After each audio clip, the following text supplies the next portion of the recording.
Welcome guys. So, I believe this is my fourth quick draft of Lost Caverns of Ixalan. We didn't quite make it to gold last time. I think I went 5-3, 1-3, 1-3 last week, so not good enough. So we'll have another try this week. I think I've got, there's only 21 hours. For some reason I guess it runs out on Tuesday, so we've had a week and a half of quick draft. I don't know, usually it's 2 weeks.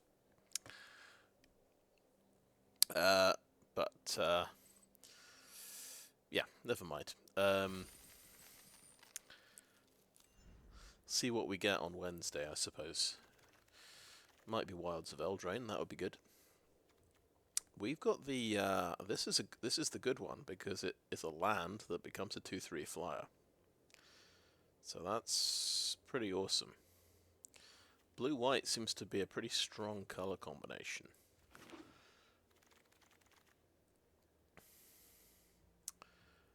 And whenever this thing attacks, you make a map token.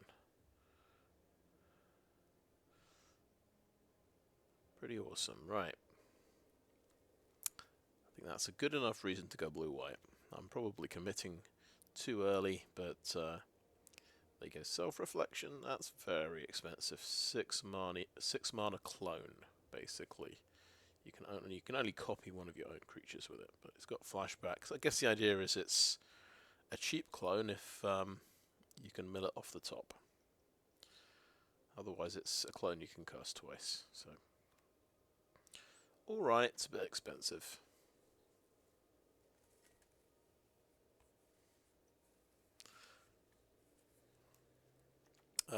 Now this thing, Sinuous Anthesaur, not seen it before. 6 mana dinosaur. Look at the top X with X number of caves you control plus the number of cave cards in your graveyard. Okay. Put 2 of those cards into your hand and the rest on the bottom of your library. Well, I guess if you can have a cave out, you draw 1. So that's not bad. And if you have 2 caves out, you draw 2, which is really good. But it's another 6 mana spell.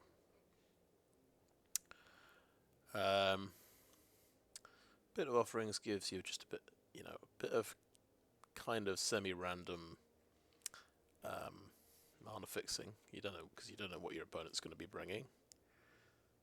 Cosmium Blast is very solid removal spell. Quicksand Whirlpool, that's a pretty solid removal spell as well.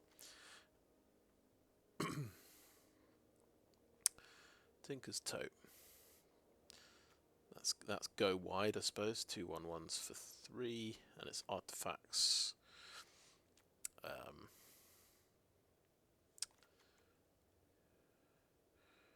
Brackish Blunder. So that's a bounce spell, which gives you a map token if it was tapped. Okay. Yeah, Cogwork Wrestler. Yeah, 1-drop. Kind of a filler 1-drop, I guess. Save time by not really dwelling on the other colours, because it looks like we're going blue-white. Yeah, Tithing Blade is pretty good.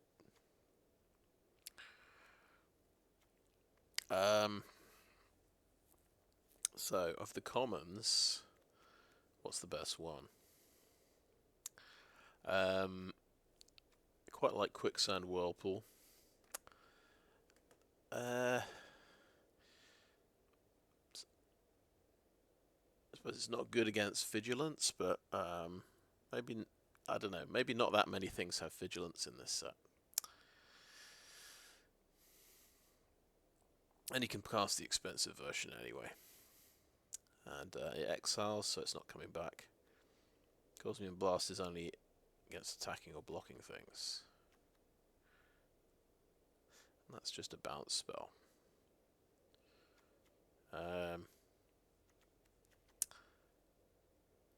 So you could just go for a good removal card here. That's probably the best idea. I'd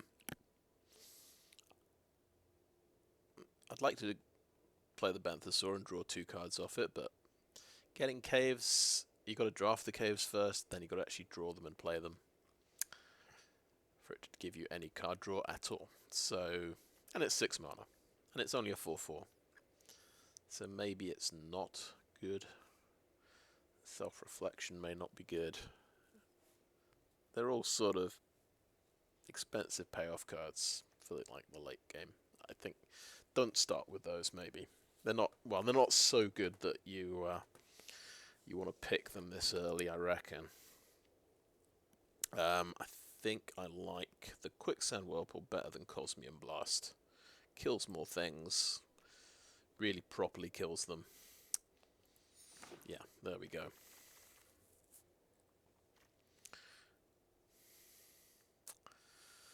Right, some big red and green things. Just ignore them. Cosmium Blast again. We've got draw 3 and discard for 4 mana. Which, maybe that's good, but maybe we don't have time to do that sometimes. Salamander Worm, so this is more of, yeah, self-mill. The Iceberg, that mills, draws a card, becomes a 6/6 later on. Puzzle Door Artifact. Yeah, basically like a small impulse. Draw one of the top 2 and put the other in the graveyard. And it gets to be an artifact as well, which is sometimes just helpful. So Stupefaction basically takes some power off the board. You can mill 2 cards. Bit of the self-mill action. I'm not sure if anything here blows me away. Maybe I just want to take another removal spell, just a Cosmium Blast, whilst they're available. Let's see, there's another Sinuous Benthsaur. Maybe it's the best thing this time. Marauding Brinefang. That's better because it's got island cycling. So, probably take that one. But there's also Cartographer's Companion to give us a map token. Now I think it's Marauding Brinefang. That'll give us a late game option and a sort of early game fixing. Seems good. Yeah, the game ball seems very risky indeed. I don't think I'd ever pick it. Family Reunion. Protect your creatures. Bomb your creatures. Yeah, maybe. Then it's the Cave Worm again. Okay, Disruptor Wanderglyph. Can exile stuff from the graveyard. 3/4 for 4, maybe that's okay. 2/5 for 4, which can be a 4/5. 4/5 for 4 is not bad, is it? That's like an Urnham Gin. But you've got to have a bit of milling. I think I prefer to fill the creature slots first over, picking random combat tricks. So I think I'll be ambitious. I'll go for the Cave Worm. It's a pretty good blocker as well if I'm going a bit more controlling. Okay, yeah, this kills a non-basic land, and you get a treasure token, and your opponent gets a basic land, so it's terrible. Absolutely terrible. 1000 Moon's Infantry, yeah, good 3-drop creature.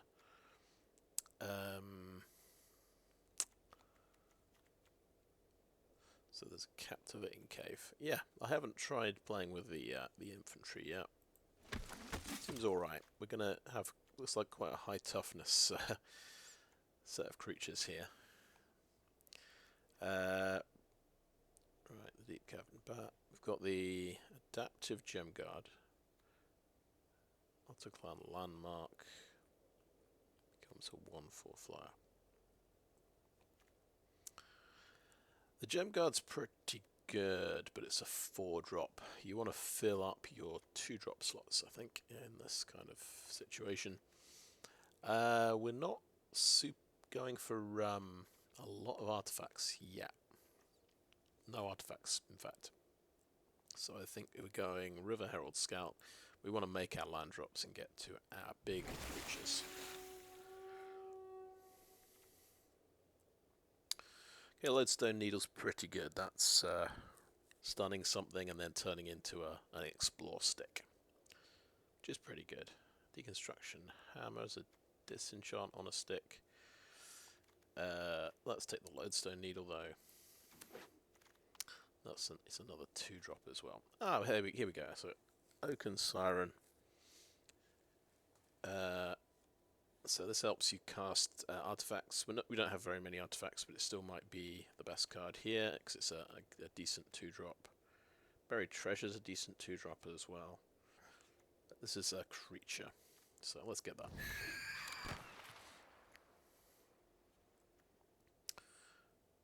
Okay, the self-reflection is there. Pit of Offerings. If you need a cave, if you got... Wow, Restless Anchorage isn't even a cave, is it? It's just a land. So if we might want to, if we pick up a cave synergy card, we could get Pit of Offerings. Because I'm not that excited by self-reflection. I'm not sure it's going to be a big winner for me. Yeah, I'm going to just grab a random cave.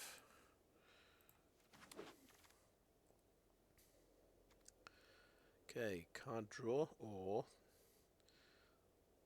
semi-removal. It's taking power off the board. It's a 2-drop. It's a filler 2-drop thing. I think let's go for it. And then lots of green.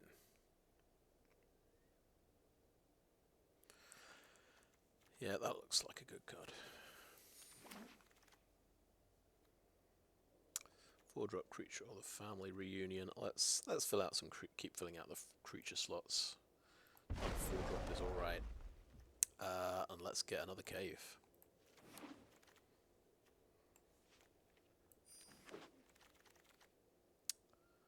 Yeah, one thing I forgot to do is actually make this full screen.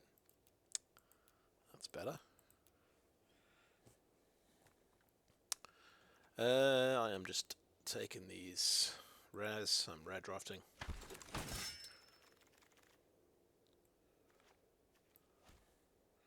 think all of the bots seem to rare draft as well, so you only get sort of three, maybe 4 rares.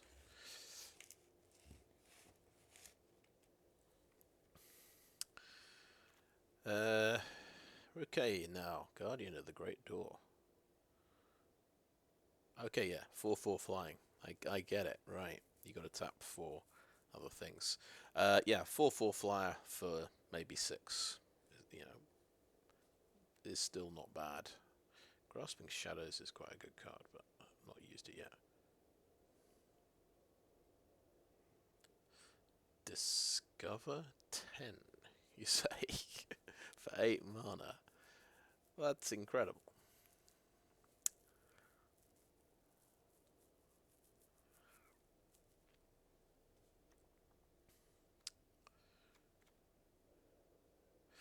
Now, if you want a cheap flyer, Waterwind Scout's pretty good.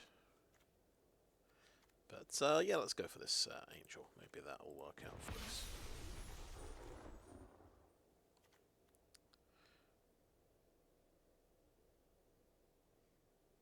Okay, 5/4. Costing you basically a map token, let's say. Or a treasure token. And you get Discover 3 when it goes to the graveyard. That seems alright. Another cave. Oh, but there's a Petrify, I think, or a Quicksand Whirlpool. I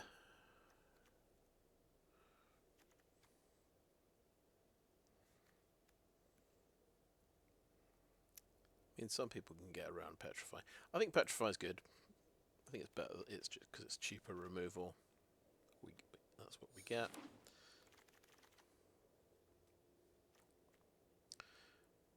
Right, this is for the Artifacts and Pirates deck. We don't have very many Artifacts and Pirates.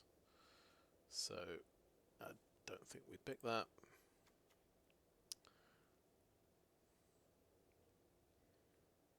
Okay, that's an interesting one. Or we just take Cosmium Blast. Yeah, maybe just take easy to use cards. Ah, here we go. Master's Guide-Mural. Now this is a reason to have artifacts in blue-white. We don't have very many artifacts.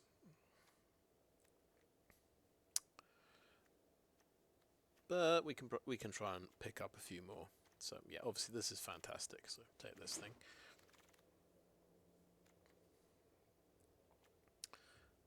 Not going to take that artifact.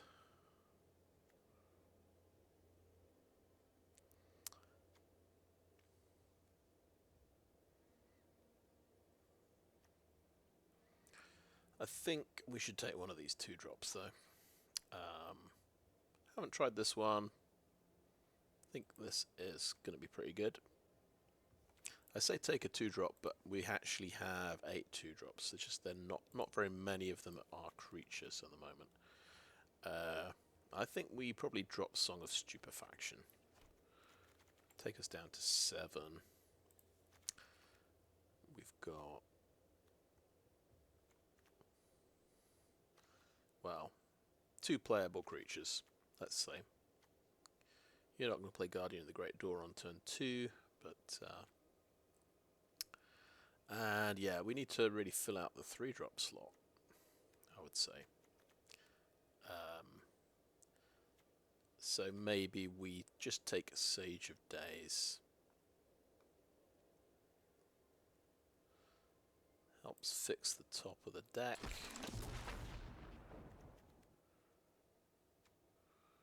Sunbird Standard.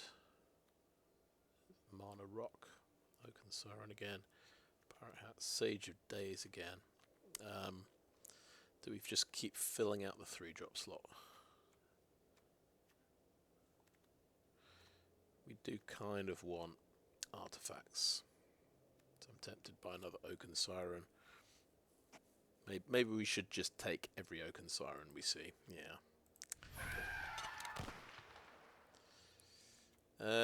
Because we're near the end of pack 2.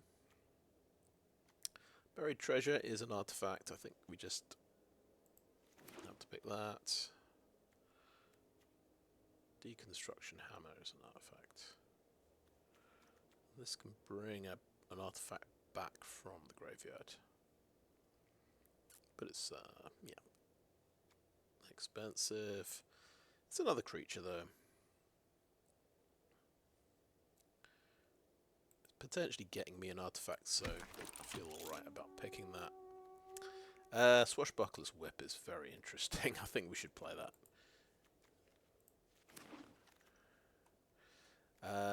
Didactic Echo. Just, well, it draws you a card. It's 5 mana though. Have we? I think we take this tap land actually over the Didactic Echo. And are we going to play a Pirate Hat? Because another cave is quite tempting. I'm not that excited by equipment cards, so I'm going to take the cave. See, it's going to give me another Pirate Hat. I'll pick it this time.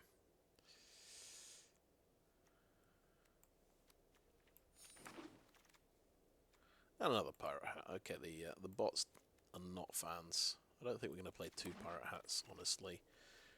Oh wow, we get the Trumpeting Carnosaur again. I got this last time out.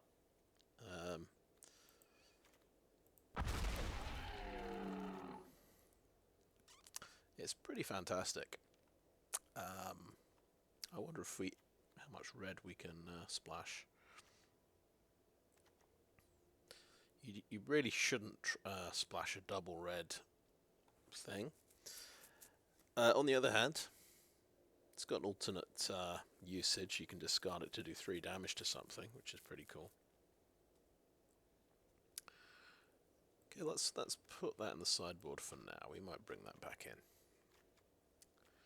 Let's just look at the situation. So the problem still is we've got loads of 2-drops, and then it's like we've got 2 in each other slot. It should be, you know, 6, 4, 3, 1, something like that. So we really need a few 3-drops here in the last pack. Self-reflection, no. Another 2-drop, the Conservator. That's right. You can sort of wibble around, and if you've got enough mana up when it dies, you can get something. So Tinker's Tote's a 3-drop, just gives you a couple of 1/1s. But the Cartographer's Companion gives you a map token. So nice artifact options. This is also a bit of life gain. I think maybe I want the Companion more to help me make those land drops.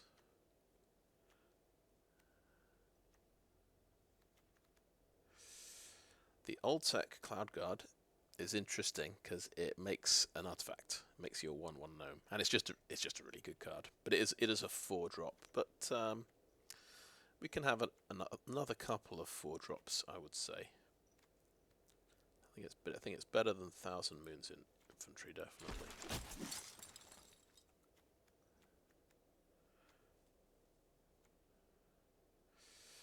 Okay, that's a 3-drop that can make gnomes.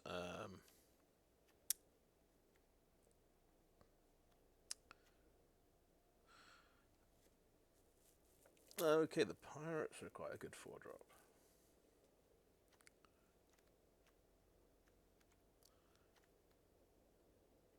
But maybe we still don't really...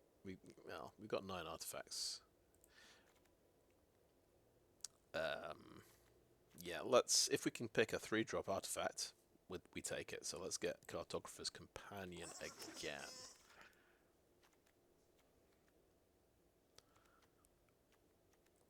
Okay, now we need to just be a bit brutal here, and because we've got 27 cards, we've got how much land? 4 land, 5 land. Okay, actually, we've got room for 1 more card, so I'm thinking about the Cosmium Blast here. Promising Vein as well is quite good. Eaten by Piranhas is quite a kind of a good removal card. Removes all abilities and turns something into a 1/1. So it's good for taking out a flyer. It's not good against things with lots of +1/+1 counters.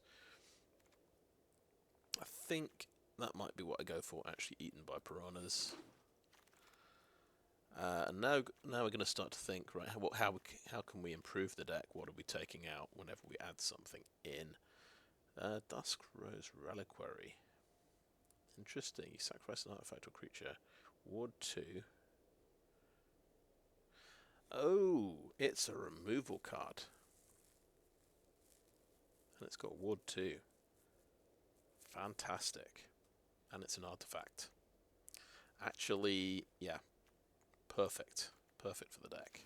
Haven't seen anyone using that yet. I don't think. Another Cosmium Blast. Relics Roar. Waylaying Pirates. Waylaying Pirates. Maybe, I feel like I have enough Cosmium Blasts. They're not that easy to use. I feel like 2 might be enough, and I can afford another Waylaying Pirates. If we remember, I've got 5 land, so I should cut 2 cards now. I'm gonna cut the whip. It's you know, it's fun, but it's might not be quite right. And I probably cut the pirate hat. There we go. So, and that's the curve now. It's slightly improved. Slightly improved. Right. Shipwreck Sentry, Ancestral Reminiscence. How many artifacts have we got now? 9. Still got 9. Yeah, I'm not sure I like the sentry in this deck. We've got no, we have 4/4 drops.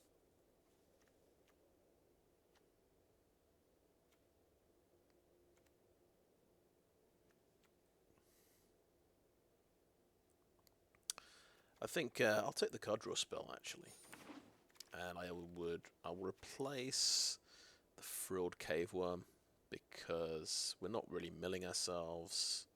It's just a big wall basically. It's not an artifact, so it's not helping us that much.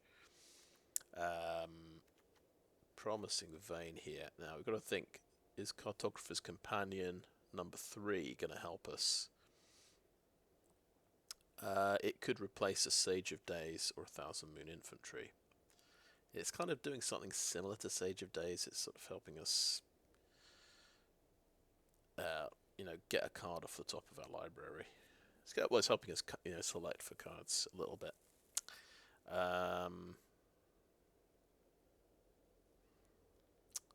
Or maybe just Thousand Moons Infantry. We want to maybe keep the card selection there, just take the aggressive thing away, because it's not an artifact. And a third artifact there. And that, I think, because Tote could be a 4th artifact. And then we can drop something. Something that is an artifact that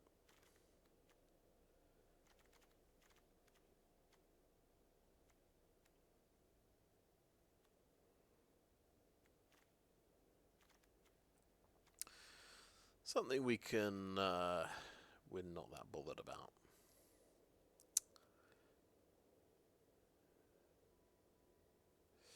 Maybe it's a Cosmium Blast actually. Maybe take one of those out.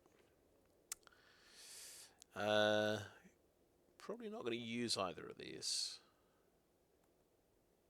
Hunter's Blowgun is interesting.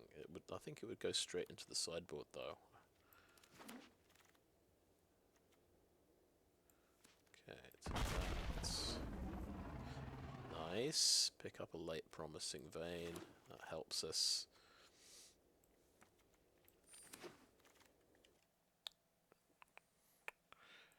And yeah.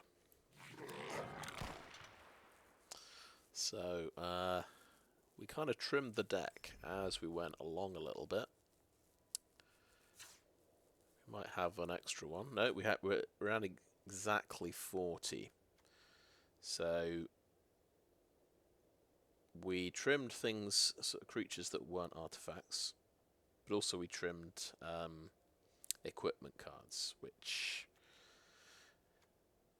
they're weak because they rely on you having creatures, and sometimes you just don't have any creatures and they become useless. Bit like vehicle cards, they're a potential point of weakness in the deck. Feel like they need to be really good to be worth playing, like making a creature, for example. Swashbuckler's Whip is it's got a very interesting ability there, Discover 10. So this gives you card advantage in the late game.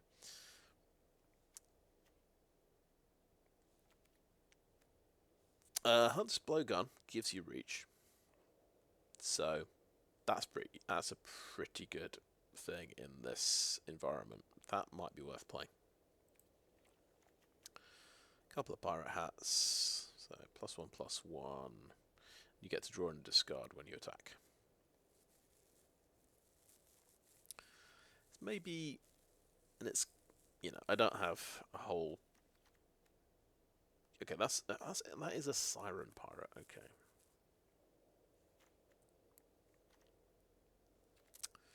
I can't see this being sort of worth playing over playing another creature. So let's look at the creature count as well. We ended up with 13 creatures. It's not a lot of creatures. We do have a land creature, so that's an extra one. The mural makes a creature, so that's so 2 extra there. And this makes an extra creature. I don't think that we can really count that. This makes a creature, so that's 3 extra. So I think that makes it effectively a 16 creature deck. Which is, you know, usually you want to play about 17. That's the what people think.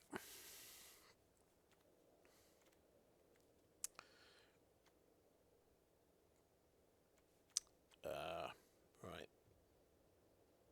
So I'm probably not adding this removal back in. It's probably a good number of creatures, a good amount of removal.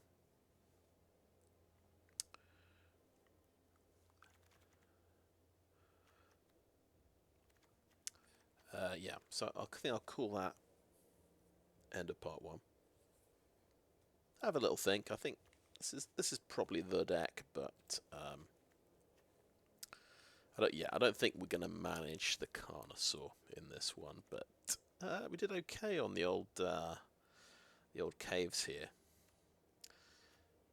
Suppose we've got three ways of maybe getting red mana. Might not be enough, to be honest. There's buried treasure as well.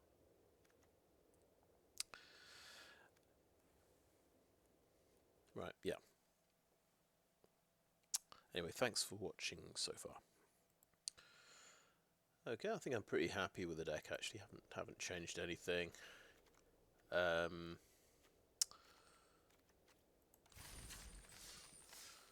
let's go for it.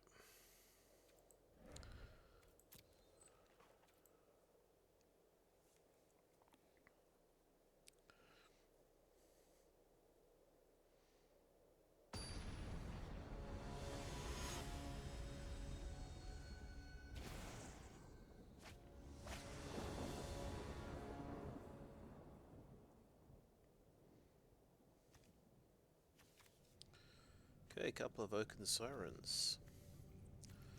Some artifacts. We could have a turn 3 Wanderglyph if we want.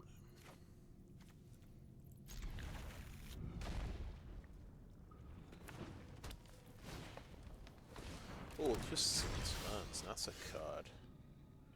So enhances all your explore. So you scry 1 then explore. And it transforms later, and you can get card advantage here. Okay. I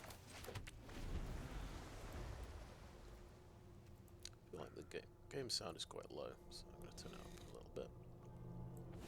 Just a little bit.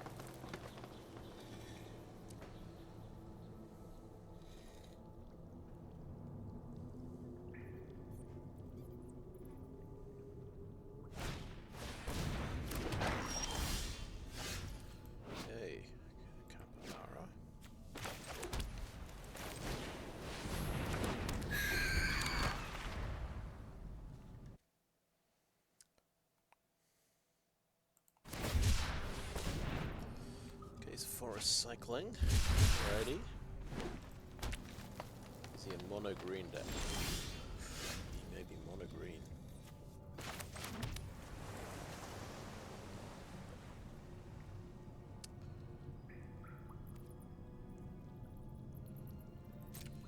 Let's swing for 1. As long as this doesn't have reach, we're okay. A very scary Disruptor Wanderglyph.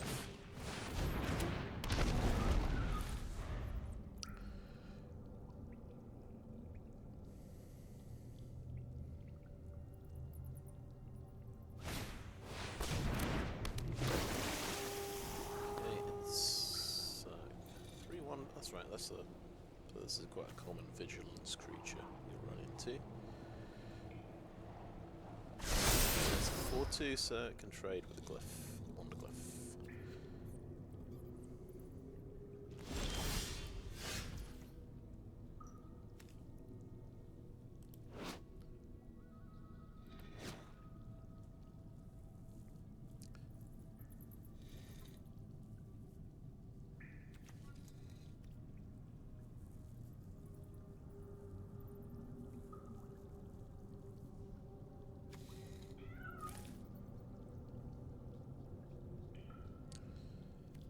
we're going to attack with both.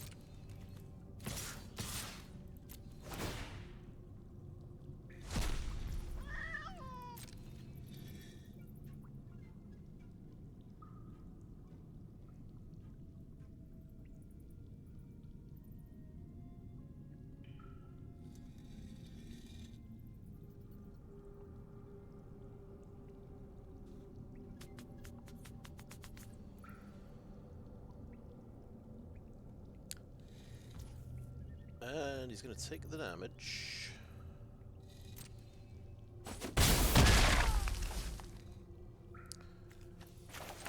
Let's see. We have 5 mana, of course. Play Oaken Siren. Cartographer's Companion.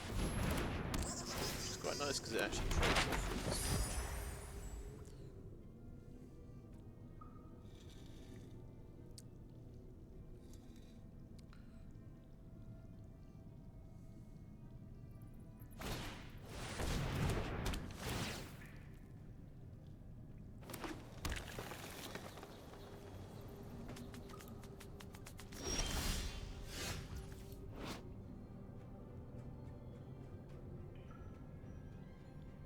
Hunter's Tact. I wonder how good Pit of Offerings is, because I might just...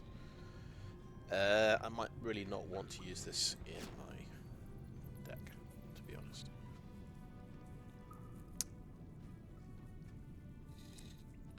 Okay, I'm going to play a Promising Vein. Am I going to...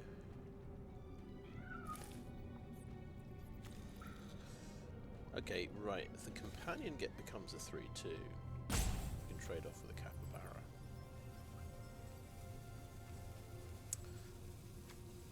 But honestly, no. Let's put that on our big creature. Okay, we get a land. That's fine.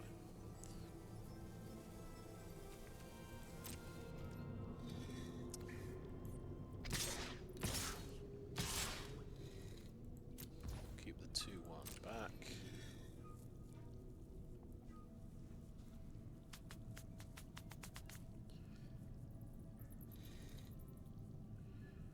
You probably, if you're against mono green, you probably want to always explore with the flyer. Green's probably going to struggle to deal with that. They have to draw a reach creature or a fight spell.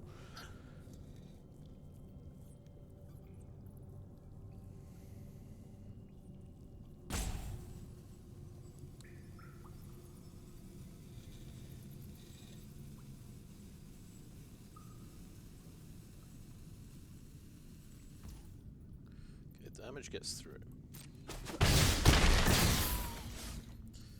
believe I can play a Buried Treasure.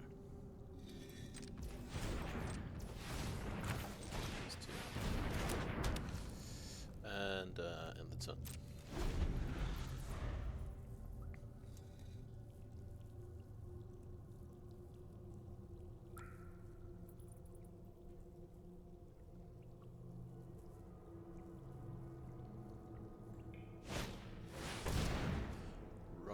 Destroy target artifact or enchantment. That's a good option.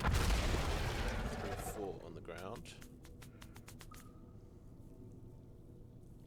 Ready to take out one of my flyers if it gets pumped up, I suppose.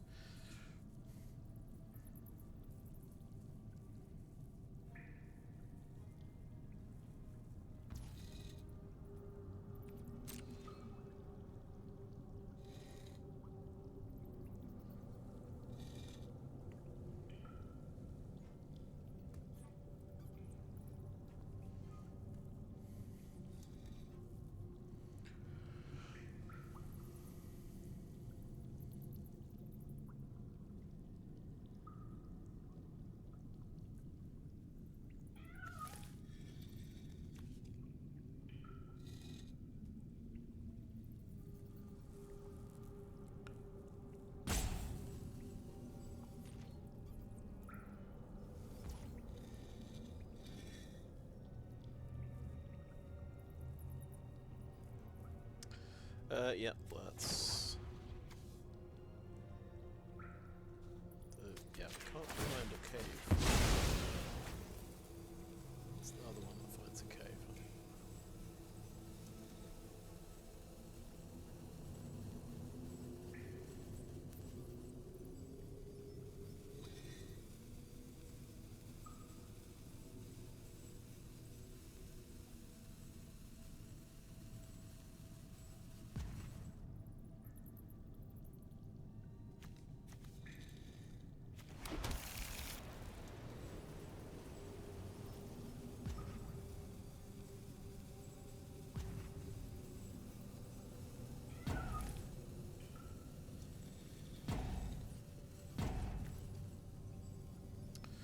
So that, if he gets a cave, he can,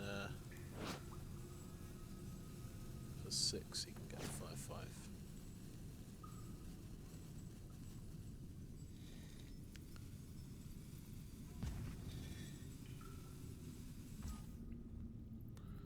Okay, my turn. Okay, that's a useful card. Looking for a bit of value somewhere. Right. If he blocks with Brontodon, I hit it with Piranhas. He can still blow up the Wanderglyph. But maybe we want him to do something like that. But I lose a 2 for 1. I've got to use the Piranhas. I lose the Wanderglyph anyway. He just loses the Brontodon. So maybe that's a bad trade. Yeah, maybe keep the Wanderglyph on defense now.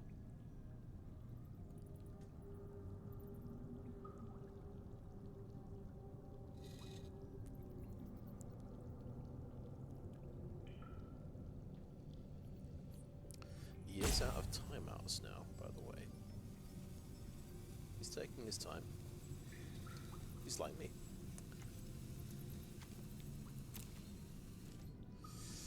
Just the Sirens. We've got a 5-turn clock in the air here. Just make sure there isn't. I haven't forgotten about a reach creature.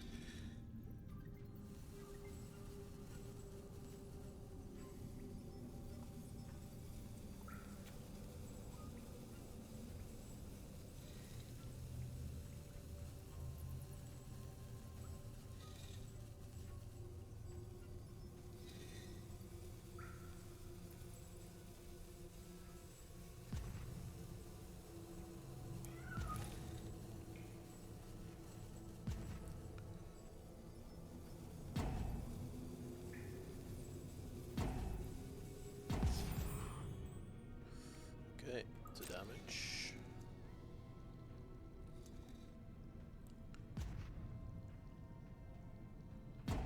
So I'm getting the feeling he's disconnected by now.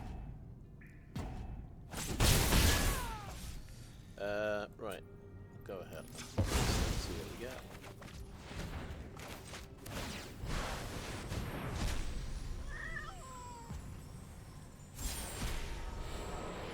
Oh, that's not bad.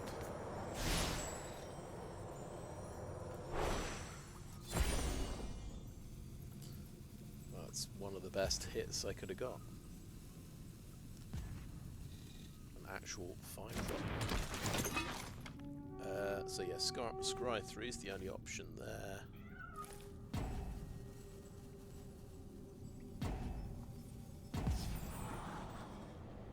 Oh yeah, removal spell, and River Scout. Keep all of those on top.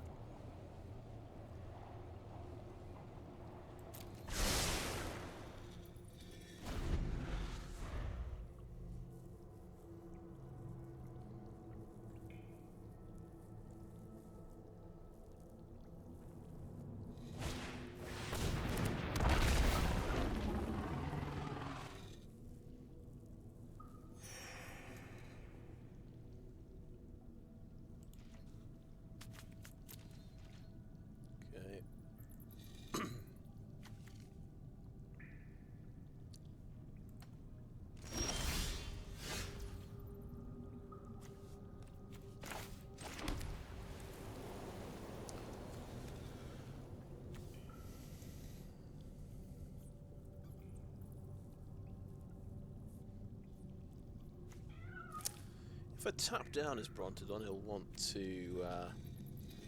use it to kill something.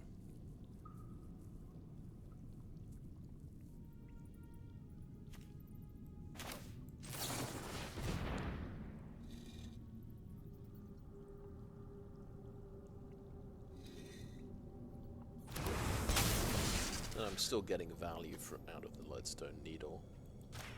So I don't feel too bad about doing this, and if he uses his Brontodon. Craft with artifacts. Yeah, I don't have anything in the graveyard. Okay, next we will charge in with everything apart from the companion, I think.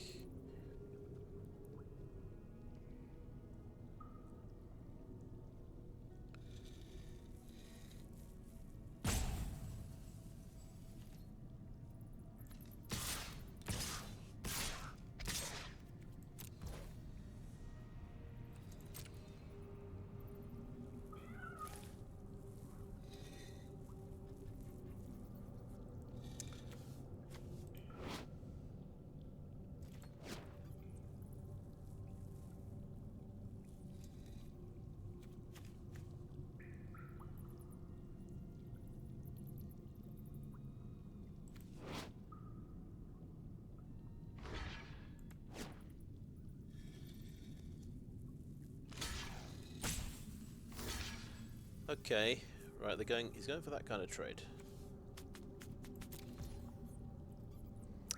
So, I think beat by Piranhas on the 3-3.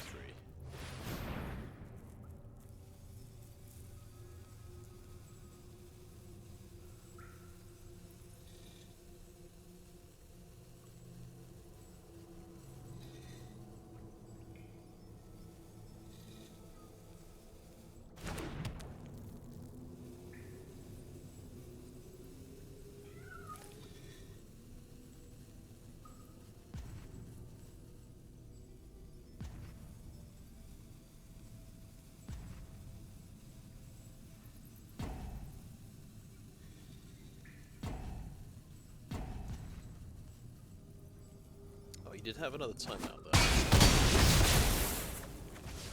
Right, we have a artifact in the graveyard, so we're going to craft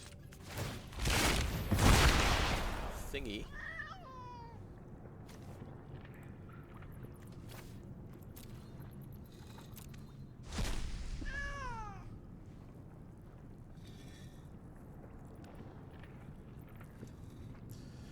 And I think he is just, if I explore with an Oaken Siren, he just pops it out of the sky. That's my feeling. So how about we explore this guy?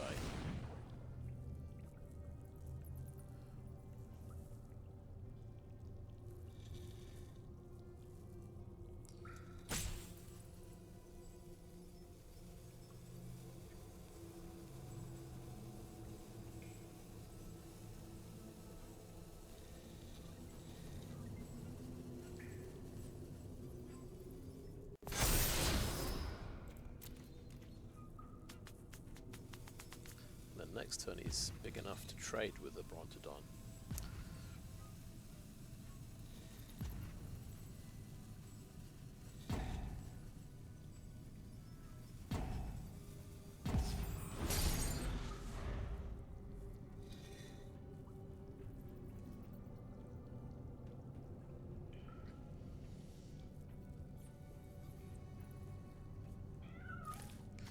This can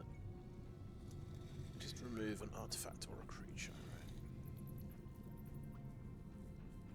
Because I've got to sacrifice something. Which I don't really want to do at the moment. I don't want to sacrifice an Oaken Siren. But it's an emergency removal spell if he does something absolutely horrendous. As a matter of fact, depending on how many blockers he can put out, we've got lethal. Think of it, yeah, he might be playing 2 blockers because he's realised that. Or not.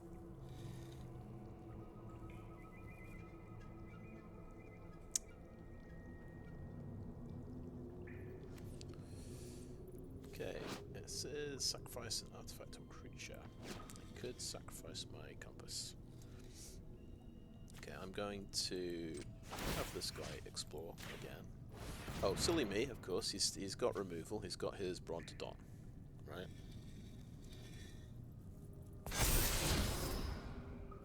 Keep that on top. And we attack with everything.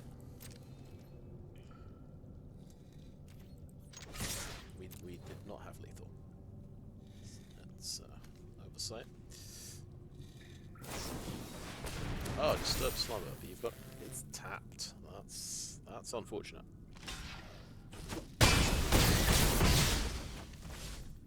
I could play a Dusk Rose Reliquary. I'm going to do Pit of Offerings. Actually, let's get rid of some things you might want to bring back. I can call that, and look at my graveyard. I'm probably not getting this back, so it's a blue card, so... I could get rid of that land, which is quite interesting. Let's... yeah, that seems funny. Let's do Dusk Rose Reliquary, sacrifice this, take out land. Just to mess him up a bit. He's got another land, he's fine.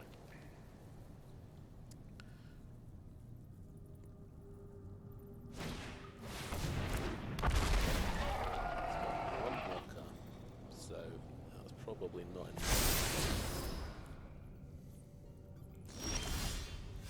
And I can just attack.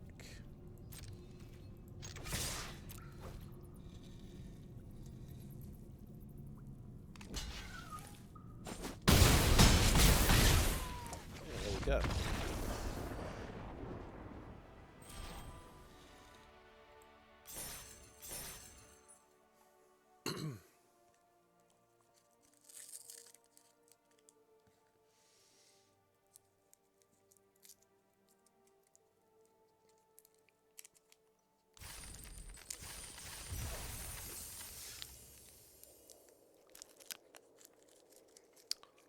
That's my play lands quest finished. Just a bonus. Oh, maximum number of decks. Excuse me while I sort that out. Okay, that's sorted out.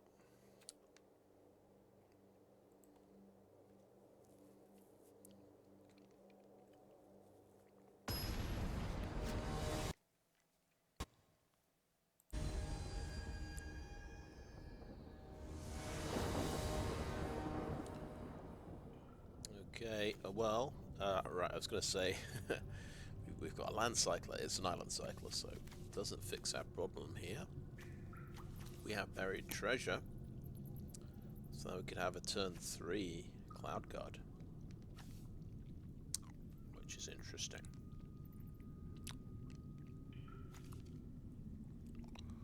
Or a turn 3 Wanderglyph. Wouldn't be so good for the Waylaying Pirates because we wouldn't have the artifact anymore. So we managed to, basically we've drawn all of our 4 drops practically in the deck.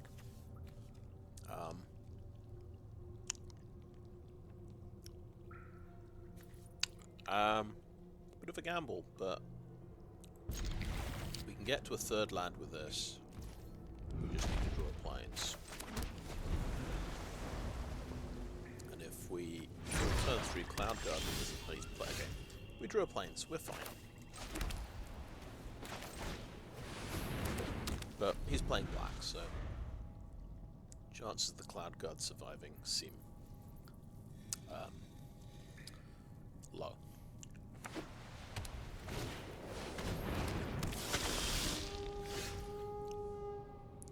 Okay, that's interesting. Yeah, that's quite a challenging Wrath of God effect. Getting to exactly 20 power. I'd love to see that. Okay. So we don't have a 4th land in hand. So we can't follow up the 4-drop next turn. I'll go with our best 4-drop. Just gamble on the possibility that he does not have.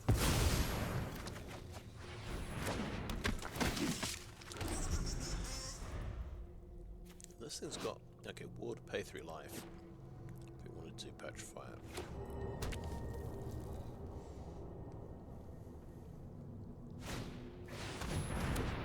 interesting. Didn't play removal.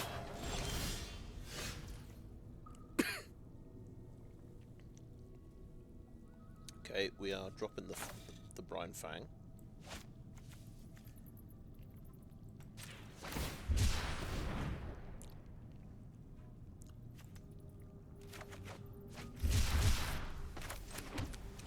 And we've got actually the perfect setup for a Dusk Rose Reliquary. If we want, we can sacrifice that gnome.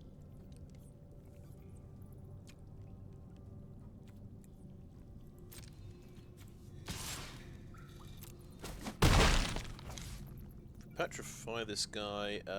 Okay, that's an activated ability, actually. That is an activated ability.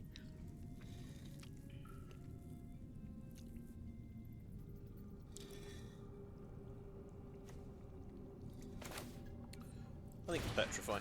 It's fine.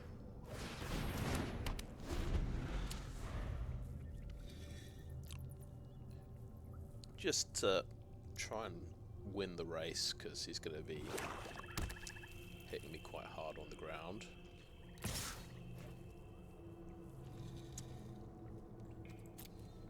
Okay, only drawback, I'm sure, Waylaying Pirates, I'd have to pay 3 life to tap this thing down.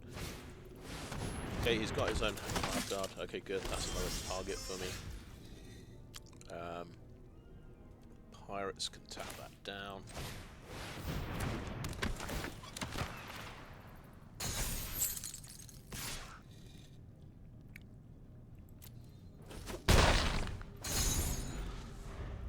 Nice 3/3 blocker as well.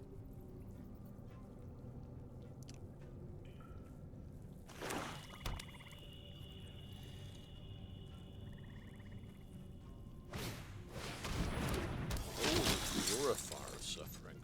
Yeah, sacrifice the pacifism, I guess. Oh, he hit the wrong one, surely. Yeah, he didn't want to do that. Oh well.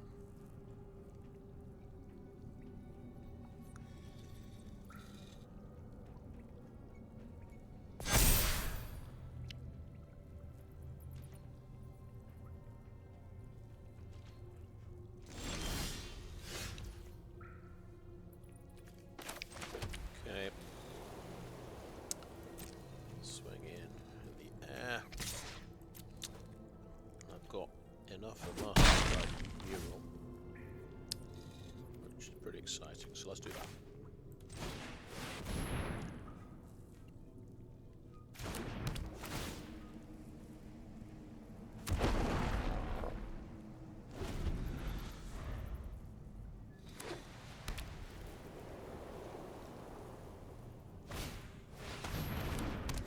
This is the other legendary.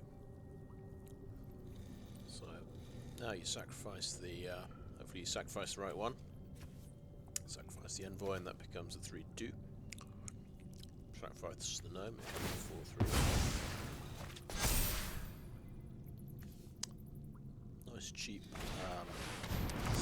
outlet almost guard this thing. That's pretty terrifying, and it's killed by Flyer. Yeah, that's the new Chupacabra. But you need to work to actually get it to do something. So, because he's got 2 permanents in his graveyard, that it does the job. -2 toughness. Okay, 4/3. Yeah, Pirates trade off there.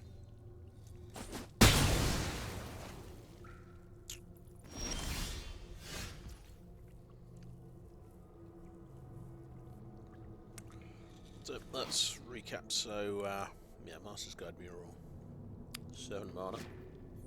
Oaken Siren would be 6 mana. We can bury treasure. So anything I'm particularly scared of.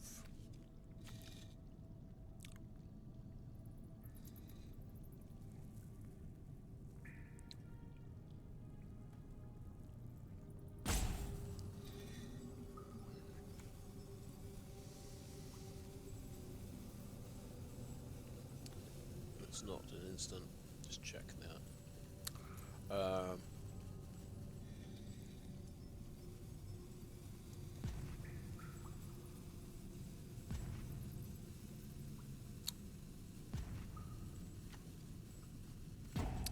Yeah, I'm not sure what to do. So I'm going to play Oaken Siren on balance.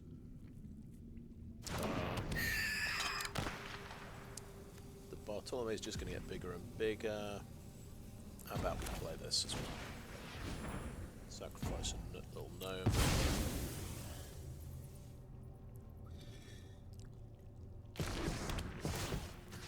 Maybe should have done it after he sacrificed more stuff.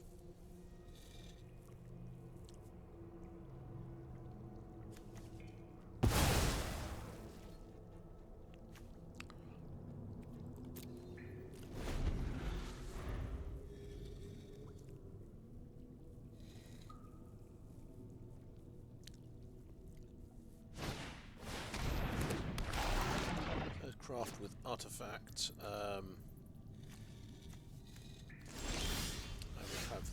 have the buried treasure, I suppose. We actually hit Captivating Cave, so we got 7 mana. I could do this.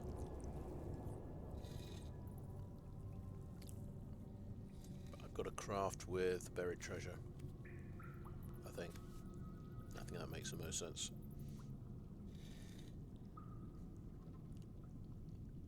I don't want to lose a 4/4. I don't want to lose my Oaken Siren particularly either. So let's just have a look at this. So this he gets creatures with that. Okay, I'm going to attack.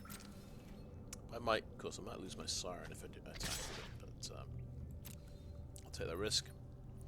Yeah, get a chip in there. Right. Okay. Deep breath. Sell buried treasure. Sell buried treasure.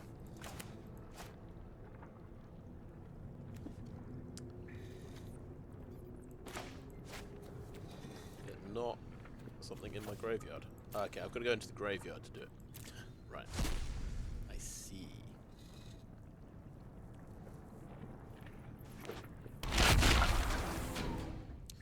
And activate the ability.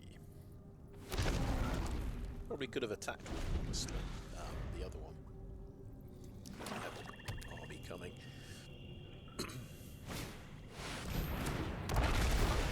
Very nice. And something gets indestructible. So I'm just probably going to take a big hit here.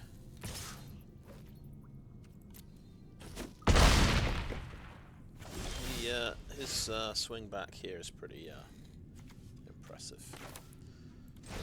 I've got another artifact, so I get to activate this again. Play Hidden Cataract. He's got a good blocker there, so I can attack into that. Just chip away.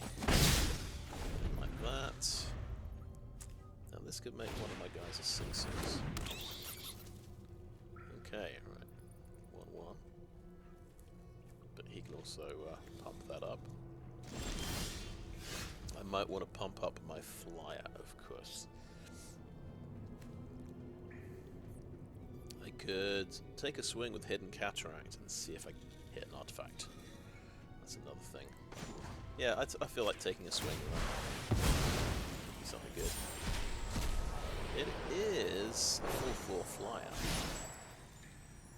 Oh, I've still got to tap things. But I'm not putting an artifact into play. So 1, 2, 3, 4, I guess.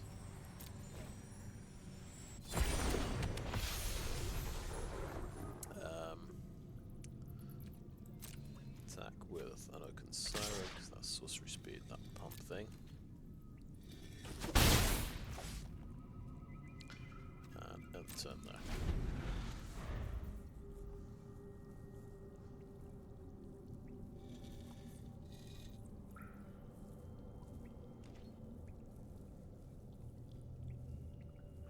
So I mean, he's just top decking. He might have top decked removal for the Angel, but I fancy making that a 6/6. Right. What's the deal here? What's the game? I'm just going to block with 1. Trade off. Okay. Start reveling by some horrible rain.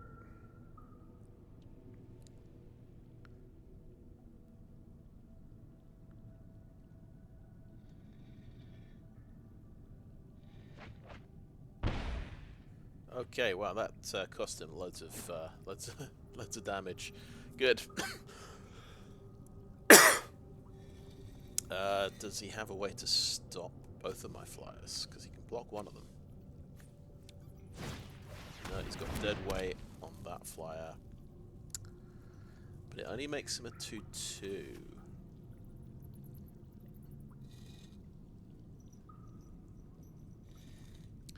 But that's got lifelink. That keeps him alive.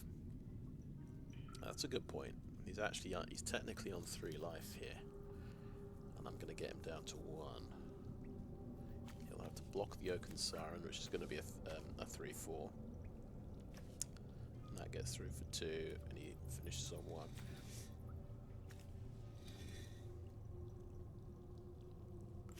So he's got 4 things in his graveyard.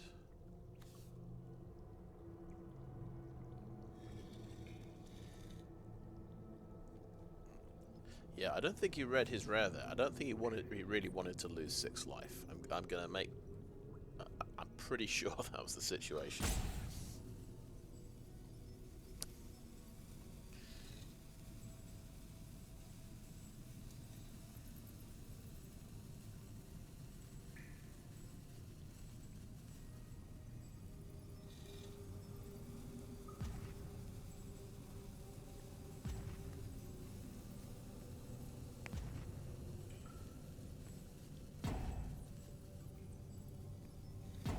See, he's still got 3 timeouts. I'm down to 1 already.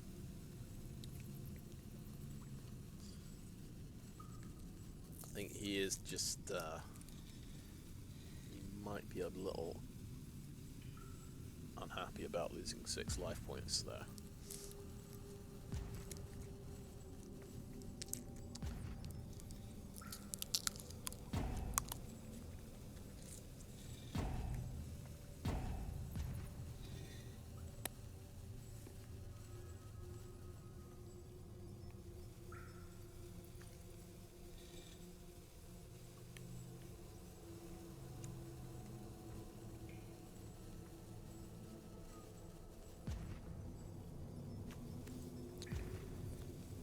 So you've got 4 things in the graveyard.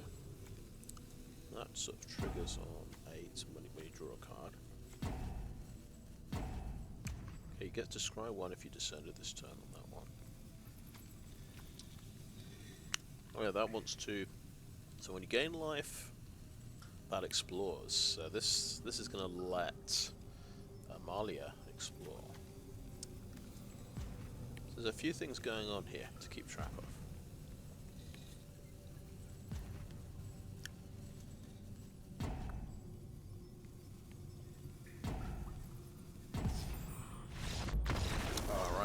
Yep, if you lose 3 timeouts in a row, you do just lose, don't you?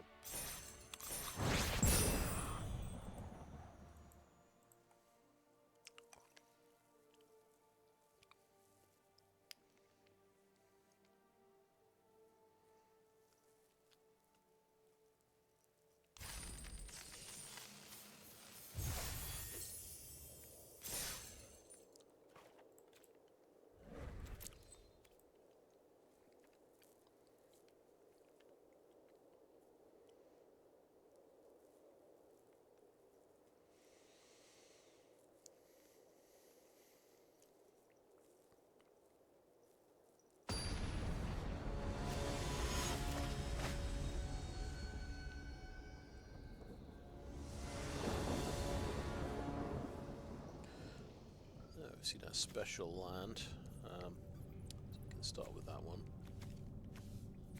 Got the Oaken Siren. And get another land with this guy. Well, looks pretty good. We can tap things like Buried Treasure to help get the Guardian out.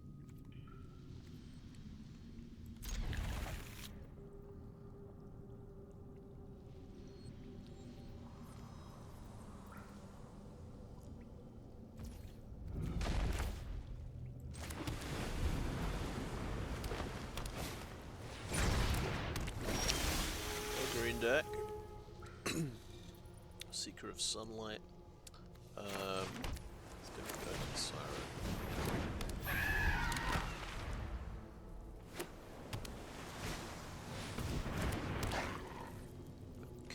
So green blue.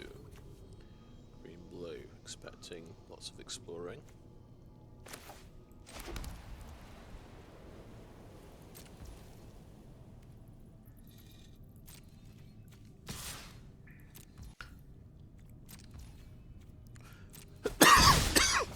Excuse me. I'm going to switch off the microphone. Okay, I think I'm good now. Right. Cartographer's Companion, very interesting because it makes a map token.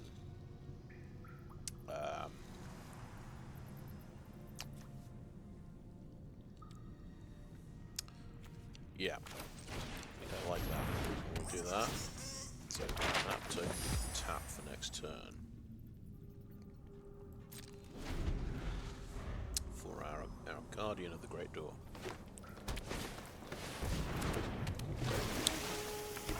Okay. He's got... That is a good creature, that one.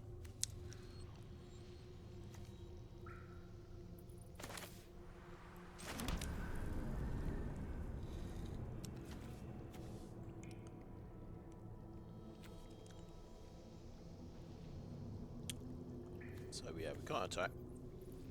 I think we can play Buried Treasure, and then we've got 4 things to tap for our Guardian.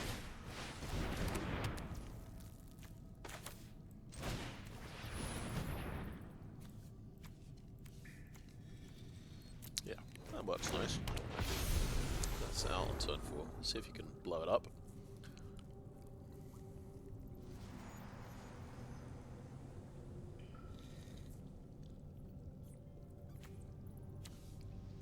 That is not an artifact. We're actually going to be 1 mana off playing the Brinefang, so I think we keep that one.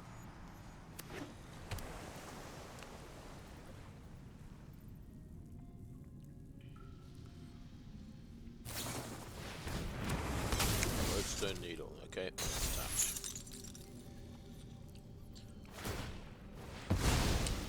His flyer doesn't get bigger, gets an extra land.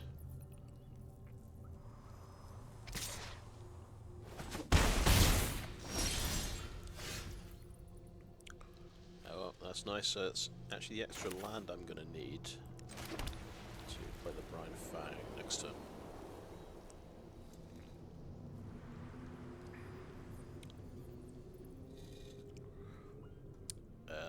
Shall we explore the Oaken Siren? Yeah. Got a nice chunky creature on top.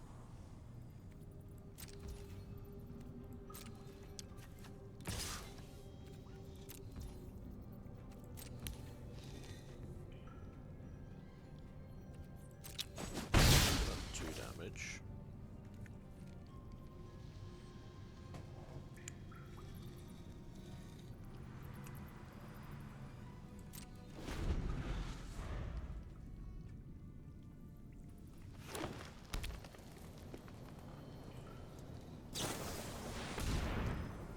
Presence of Ages. So, okay, it's card selection.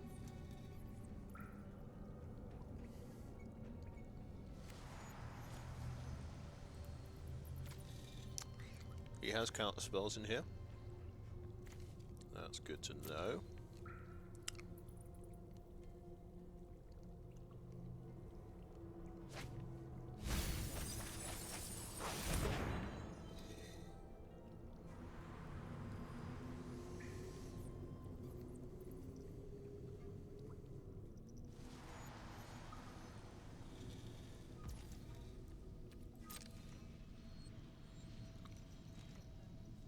Attacking. Actually, I want to draw the Wanderglyph because I think it's going to be pretty good. It beats a capybara, so I'm not going to look for a land with this.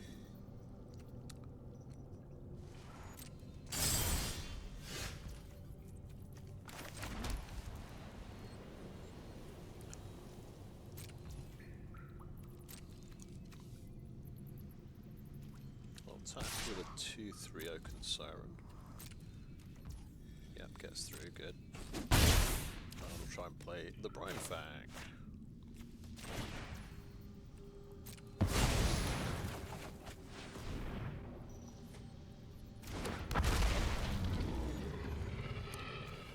It's got Ward 3, so makes it expensive to deal with.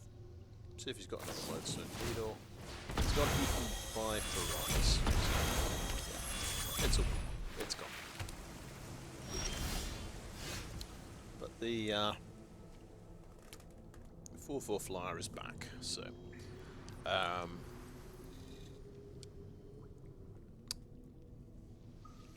and I can play. He's not strong in the air, is he? So I can activate this thing as well. I have an Air Force.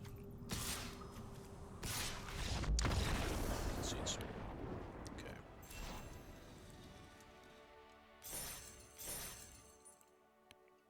But that's a pretty good Eaten by Piranhas.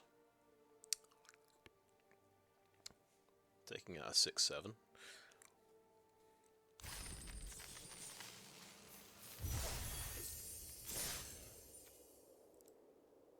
Okay, so I'm guaranteed to be at least 50-50 this time, so that's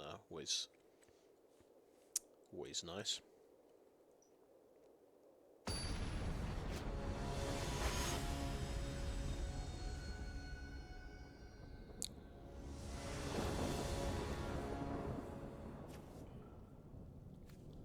Right, it's a slow hand, and I'm on the draw, but I've got the right mana.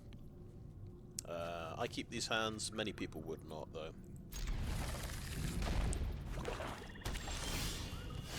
We draw a 3-drop, so that's a nice little top deck. Maybe we have a chance. Oh no. Oh no. You can take my 3-drop.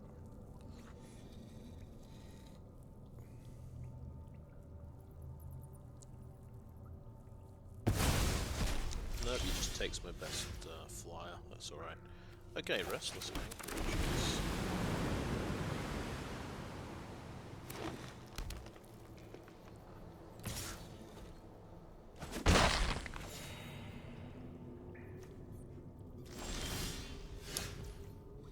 It's got lifelink. I didn't know that.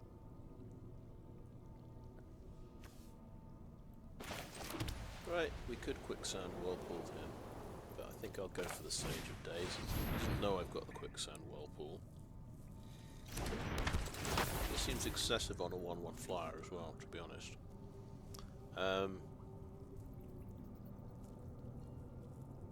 So the rest of these go into the graveyard. Oh my god, right.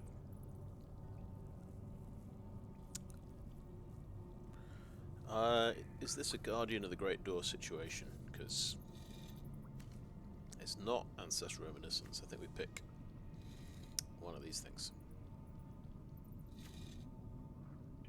But we're going to be able to play that, and it's another strong flyer. Yeah, let's have that on top.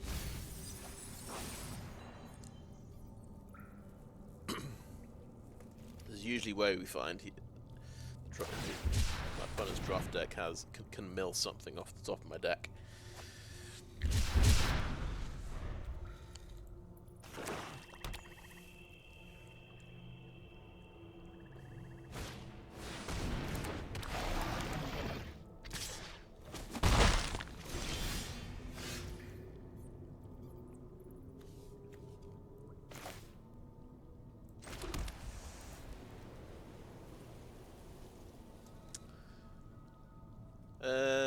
Yeah, we could just play Waylaying Pirates. It's a hill giant, basically. We could Quicksand Whirlpool this to get the Oltec Cloud Guard back, and then play that, and then we'll have an artifact to use with the pirates.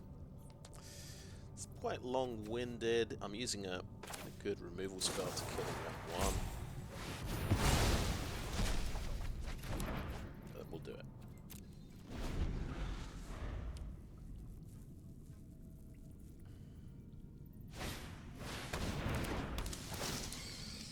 gets a 3/4 reach creature.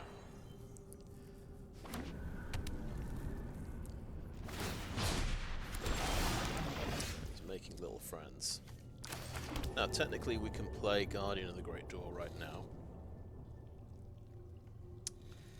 I don't want to do that. Oh, I can play Oltec Archaeologists and get the Cartographer's Companion back. And that's a pretty chunky 4/4 creature on the ground as well. Which he might be tempted to take that out. Oh, you all right? Sorry, that was a cat just missing the table. Right, I'm going to get that artifact card back because that is what you call card advantage, and I will not attack.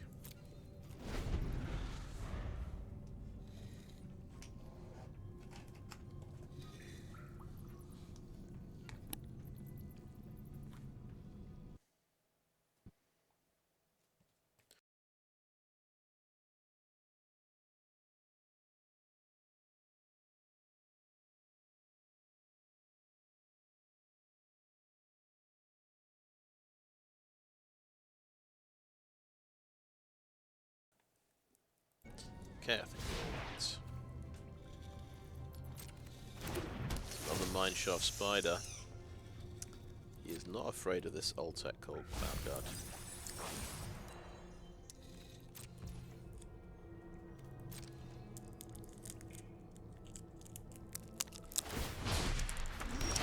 The army grows.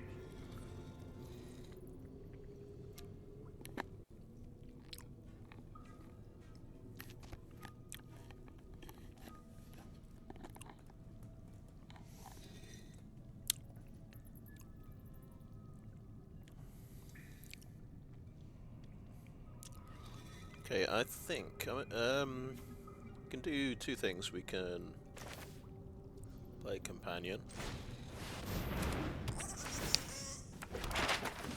or I can Lodestone Needle. Tap is 4/3.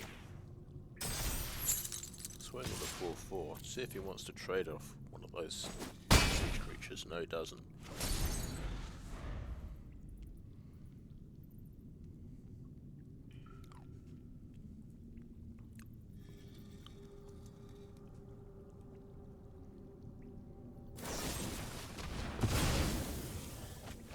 Nice.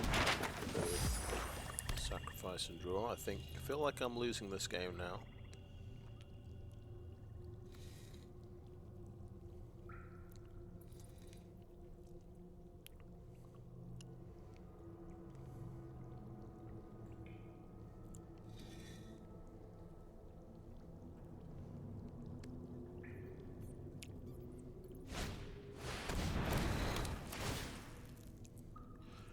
Oh, things are getting impressive.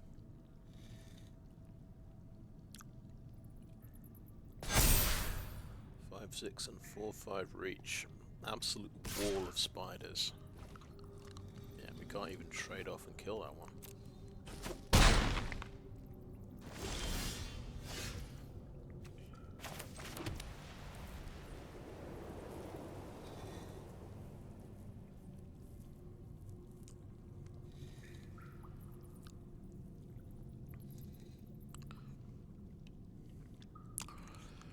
So we've got Waylaying Pirates to tap that one down, and we can swing for 9, which might get him a little bit worried. Is he gaining a load of life with this? Yeah, 7 mana. Looks like he can probably manage that.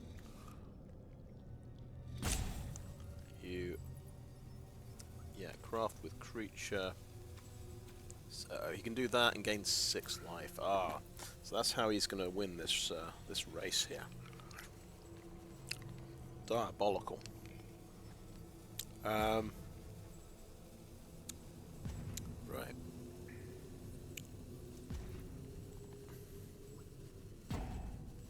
Are we doing this anyway? Yeah.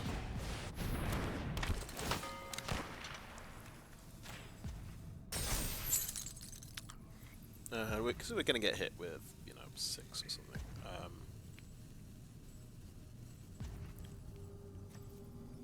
Do we want to do that? No. Next combat. Take a hefty swing here.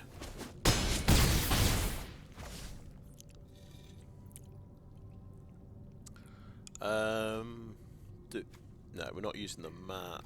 Yeah, end turn there.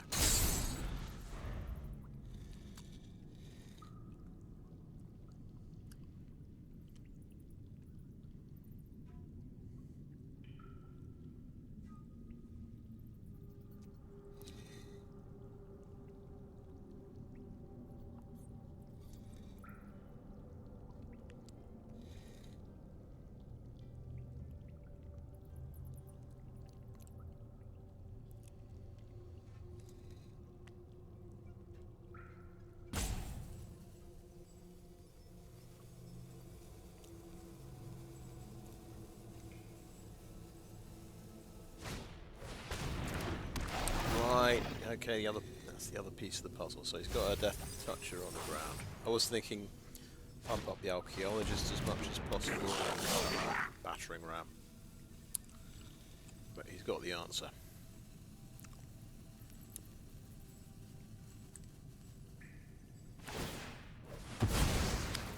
Yeah, let's just pump that up. Seems like a good plan.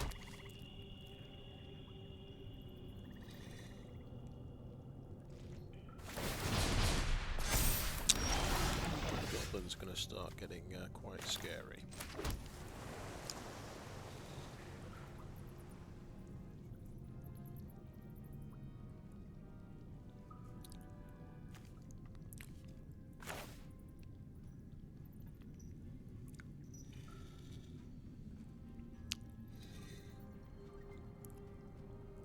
Right, I'm going to play Cartographer's Companion. Definitely. Guardian of the Great Door. 1, 2, 3, 4. Why not?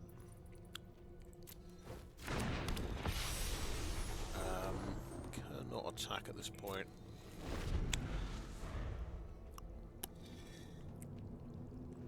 We're expecting some removal.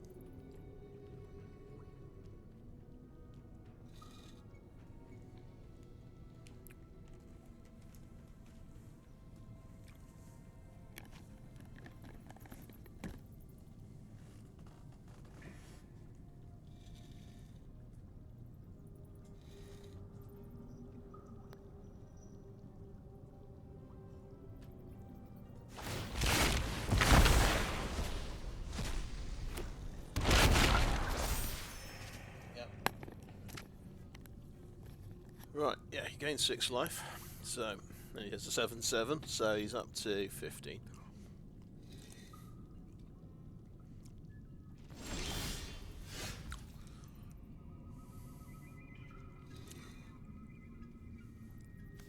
So one of my plans here, I could try and just pump up this flyer until it has maybe 10 toughness, so he can't double block it and kill it.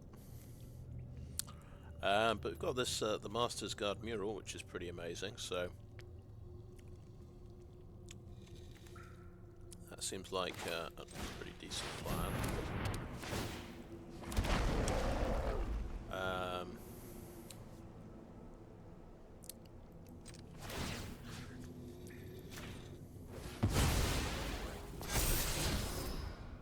Oh, eaten by piranhas, that takes out one of his guys, okay.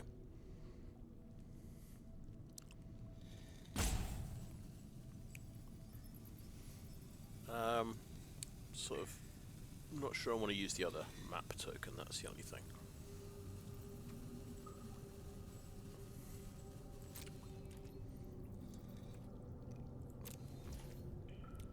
You can see the eaten by piranhas, so he should know the deal.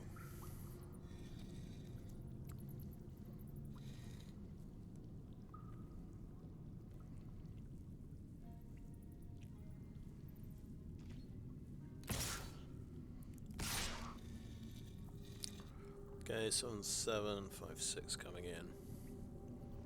expecting some instant speed removal. Just see if there's any effects on his creatures that do anything. Okay.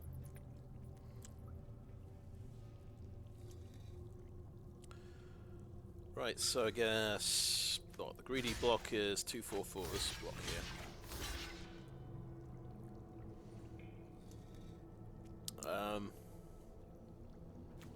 But we can chuck in a Sage of Days just to be certain. So he needs 2 things. And we could chuck... Don't mind losing these, so I'll chuck all of these into blocking that one. And we won't block with a flyer. And we'll see how we get on there. How much instant removal does he have, and how many combat tricks? I'm just thinking of the fungal thingy, which would be perfect on this guy, because it comes back from the dead. It would do 9 damage to kill. Well, no, it killed the 2/4/4s.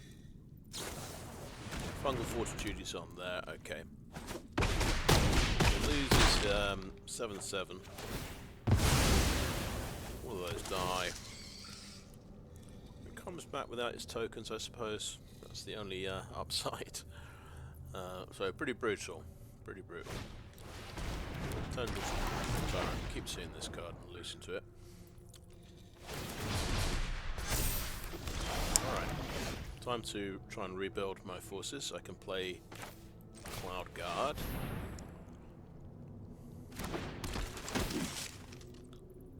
Get a Golem, and... Oh, I forgot. I haven't even transformed that yet. So I completely messed up there. Got ahead of myself, and yeah, never mind. Bit of a disaster, as usual. We're getting probably... Let's see.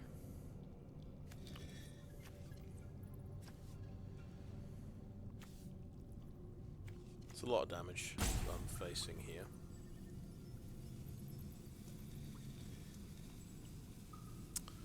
So I might want to block with my flyer here.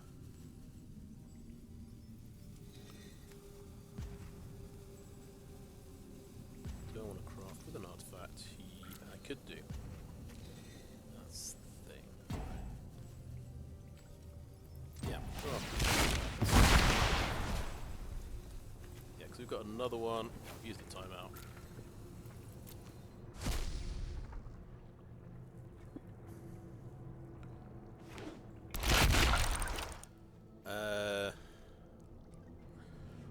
To hit him or to stay back? Yeah, stay back. He's got the advantage here.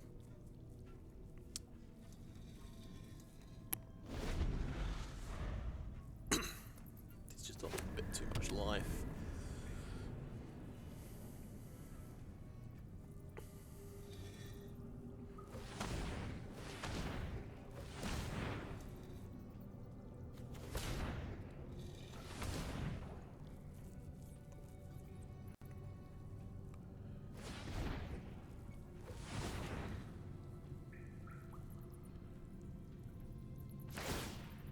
Oh yeah, that's the other little cheeky thing he's got. Turns into Micro Tyrant. I could trade off 2 things to kill it, because my life total's getting dangerously low.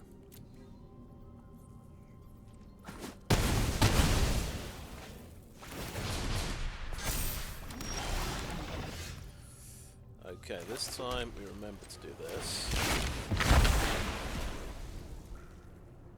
Exile that artifact.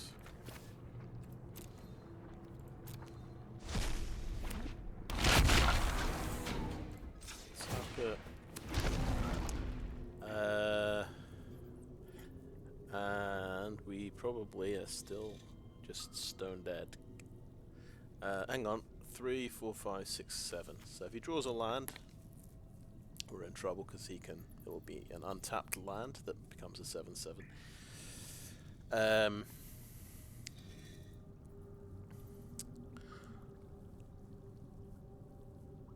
I think we want to explore with something. I'm going to go ahead and explore the Golem. Okay, good. I'm not going to attack. There we go.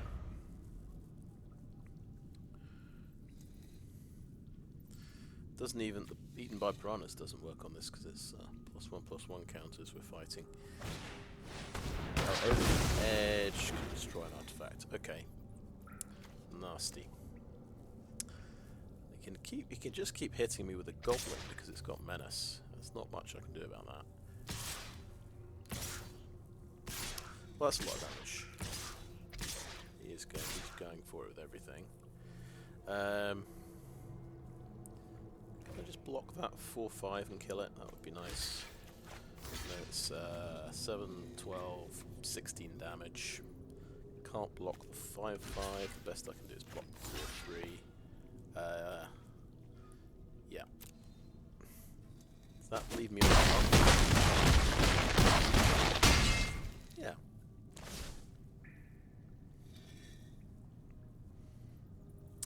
Got a few too many blockers, attackers to deal with. These, yeah, those fungus tokens really paid off this time. We have a removal spell. We have a creature we can make. Let's try exploring a bit. Okay. I could use the artifact to explore. No, I think we're... yeah. Oh, I've got a brilliant idea. I'm trying to just... okay. This thing makes a map token when it attacks, and he doesn't have his reach creatures, so I think this attacks.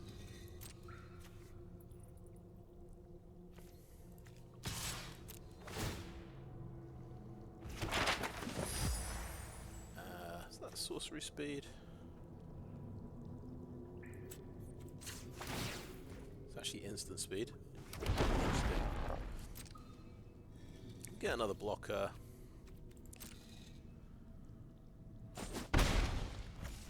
And so, we're on 1 life, that's the only problem, so even Eaten by Piranhas isn't going to do the job. Even if, you know, we had 15 blockers, or... even if we were 1 blocker short, we would still be in trouble.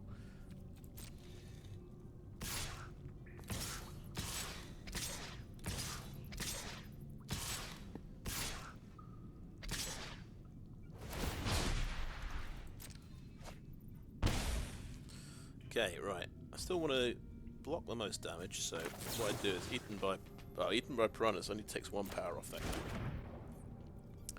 So you would, let's see, Eaten by Piranhas, let's say this one.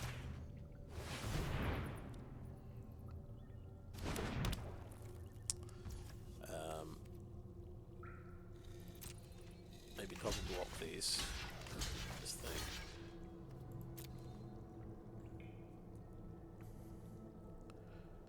And we can just sort of see how close we got. Cosmium Blast that one.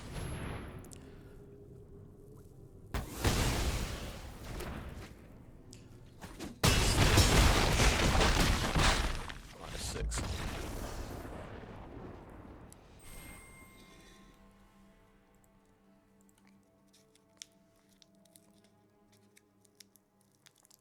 We could have had the manufactory up and running a turn earlier if I remembered what I was doing.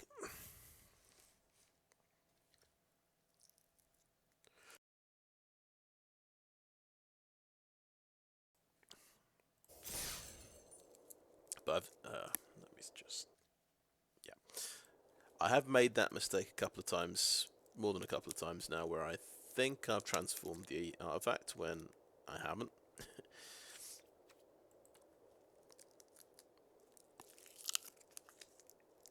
I think I just need to watch for that.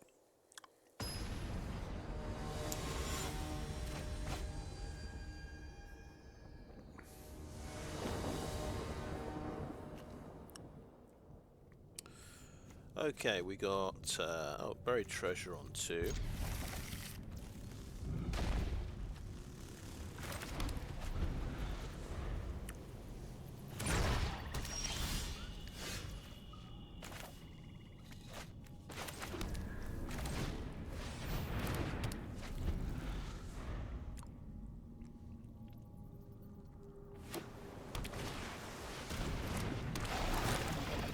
Oh, nasty. Alright, got to exile a card from the hand.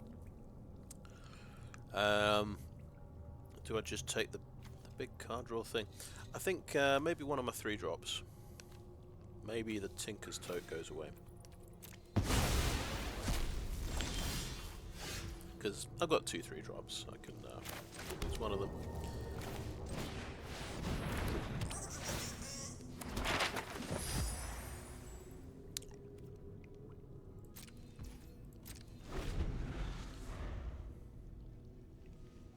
Pit of Offerings is a tap land.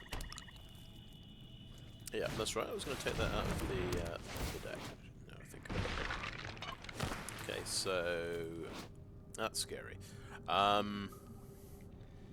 So skeletons have haste, and they get +1 power. So that's why he's got a 3/2.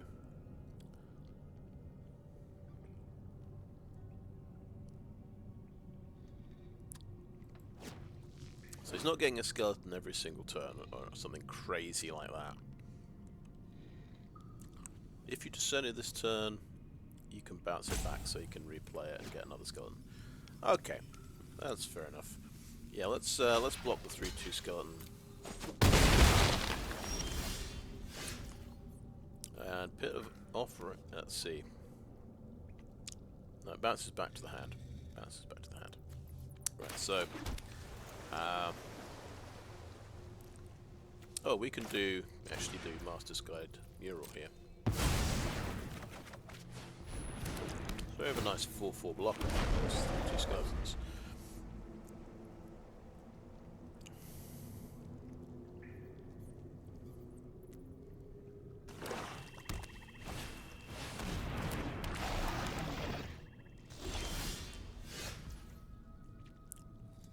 Okay, Waylaying Pirates.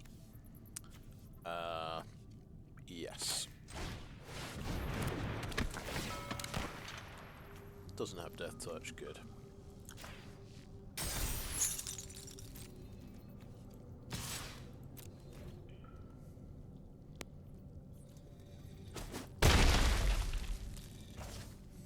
And we're going to go ahead and play that land. We need to submit 0. Yeah. I realise this is never going to the graveyard. It bounces back. So that wasn't on the cards, unfortunately.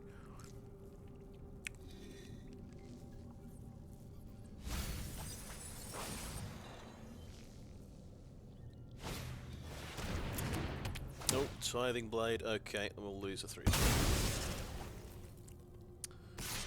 Tithing Blades are now very dangerous.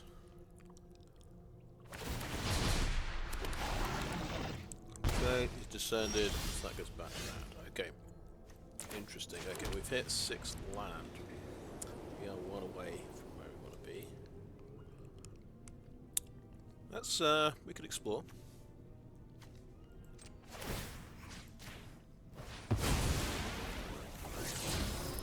Okay, draw another land. Fantastic.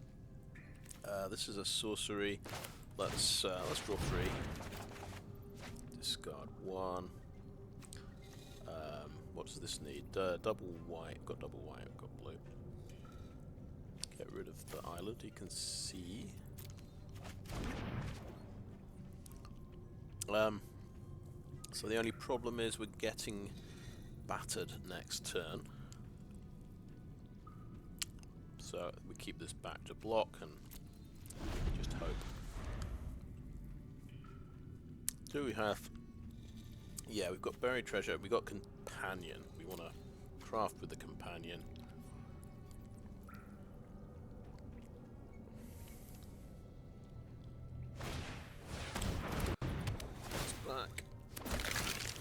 the... No.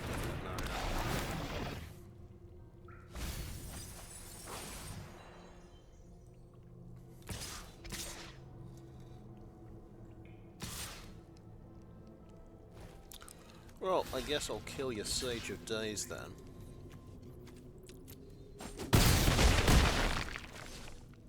Interesting, he didn't want to attack Mike.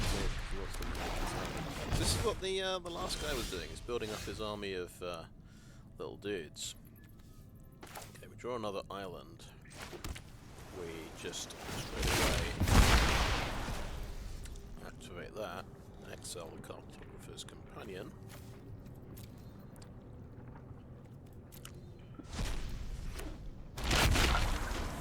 Made it. Another 4/4.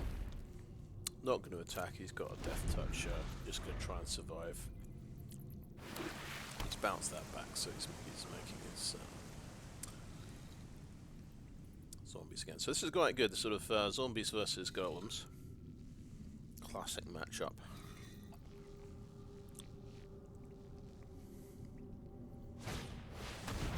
Oh no.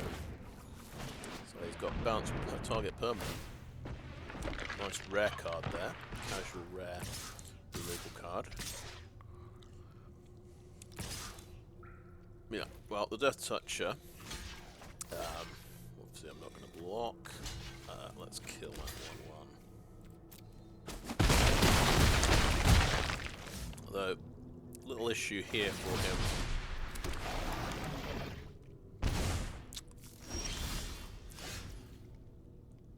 Okay, Dusk Rose Reliquary. I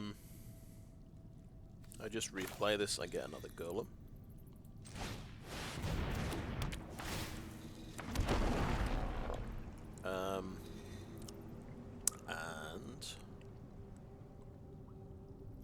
And nothing. I think I just played the tap land. No attacks, and end turn. And this, got to remember, this is a useful artifact to actually trigger the mural. Another chance, because he's going to get his horrible, nasty, miserable little snails back. Play both of them, probably.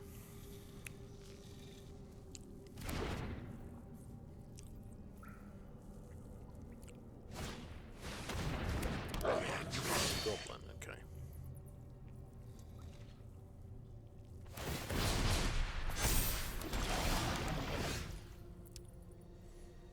But what's he put in his hand? It was just okay. Didact Echo, draw a card. Okay. Yeah. Let's get with the program. Remember, I have not transferred. Oh god. I'll get rid of the buried treasure. I'm just realizing I hadn't decided what artifact I was going to play. I could have got rid of an Oaken Siren, but never mind. Remember to activate it and get a Golem. Play a Plains.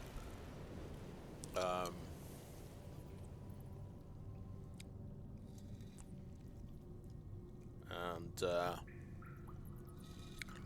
we are gradually building up a force here to be reckoned with. But I could play an Oaken Siren. Maybe not. Maybe not this turn.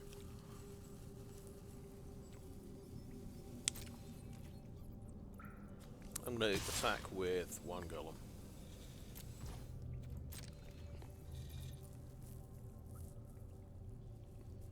Which will probably run into a Death Cat Marionette.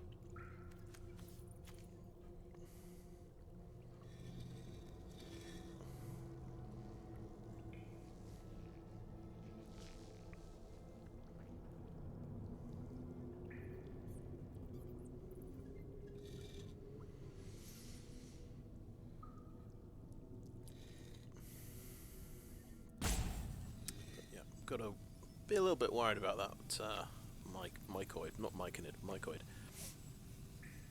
That might be worth a Dusk Rose Reliquary.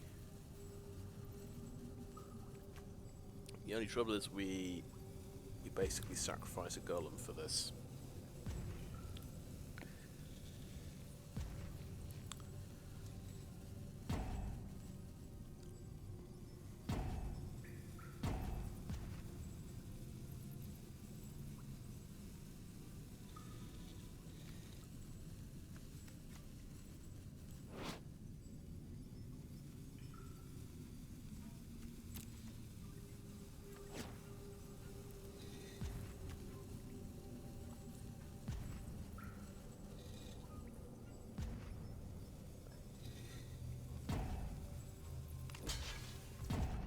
Okay, 2/2 skeleton. Right, end turn. Not the death camp marionette.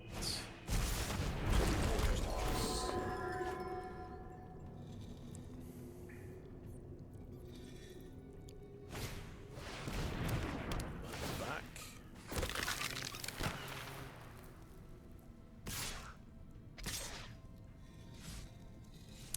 So, has anything gone into the graveyard? No. Okay. Ah, interesting. Right.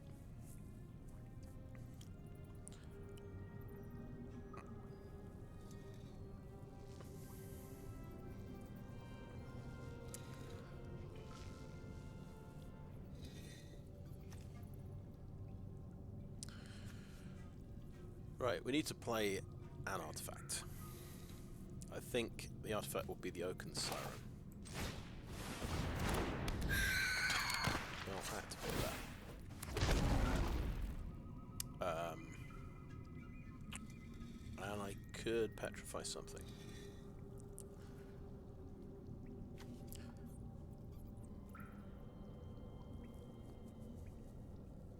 And maybe the Didact Echo is not a bad target for that.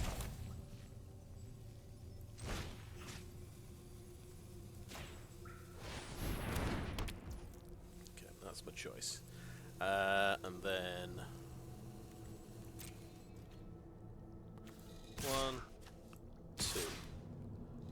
That's... Oh, we could give him the works. Attack with 4 of them. We still have 2 blockers and a Cosmium Blast left.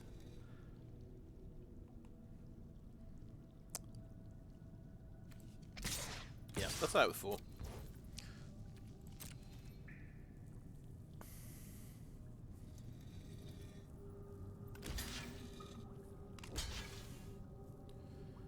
Okay, interesting. He's forgotten that that has Death Touch. I'll take that trade.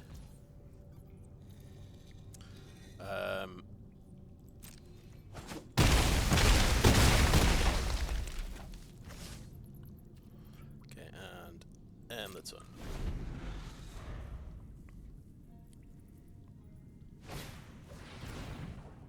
Okay, that becomes a big vehicle, doesn't it? Crew 1, it's a 4/4. It's gonna do, yeah, gets another goblin. Okay. So they're both gonna get pumped on this turn.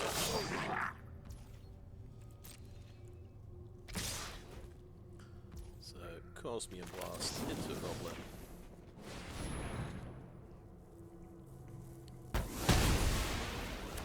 Kill 2 funguses. Yeah, that'll do it. Well, that gets us to silver. Nice.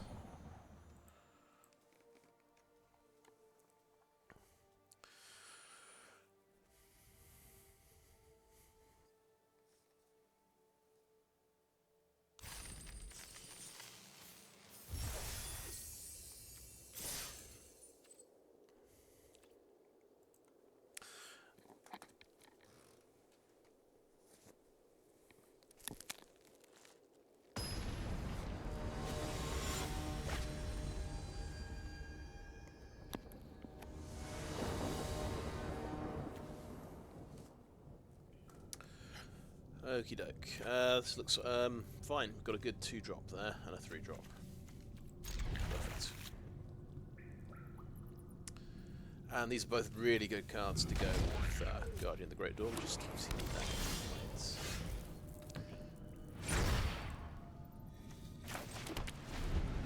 But we've got a bit of exploring. Spellcast. Nah. We will lose an extra island.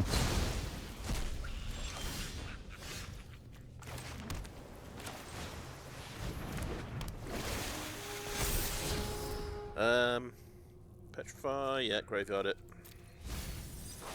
Looking for that planes.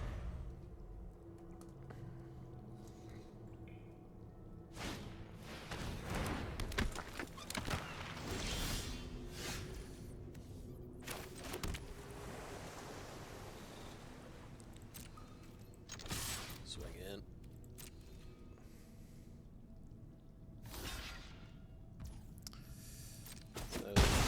Battlefield gets treasure, strikes for 1.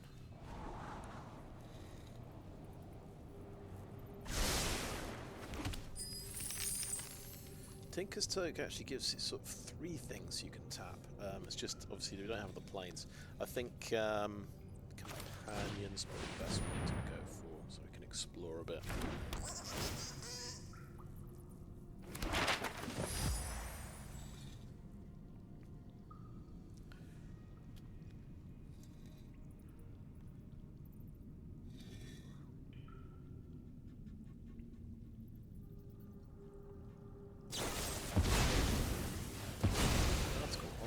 Yeah, he really wants to draw his land from having some land issues.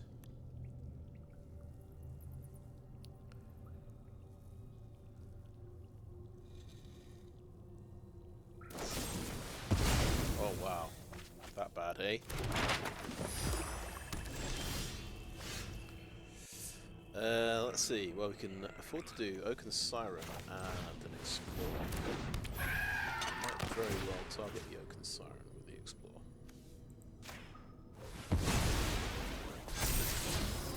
Okay, let's chuck that.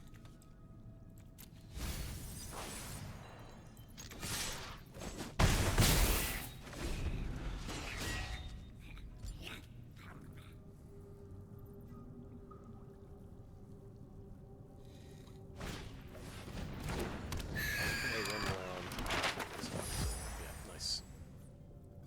So you can, that could be a 3-3 very quickly.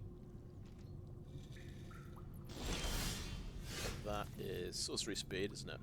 Sage of Days, okay, that sort of fixes my problems a bit. I'll swing in with this little gaggle.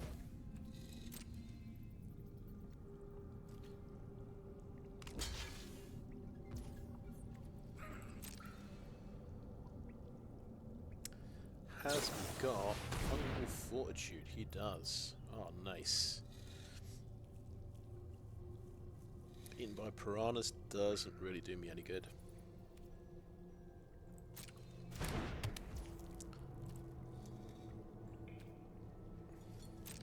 I probably should have seen that. I suppose. Another map token. Wow. Okay. Oh, Sage of Days. Let's see if you can give me a lovely land on top.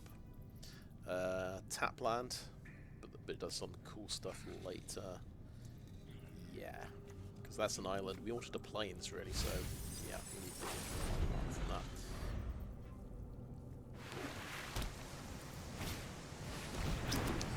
Oh yeah, okay. Interesting stuff going on this side of the board.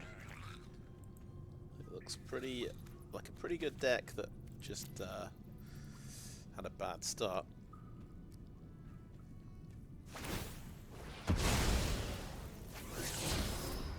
Still a 1-1.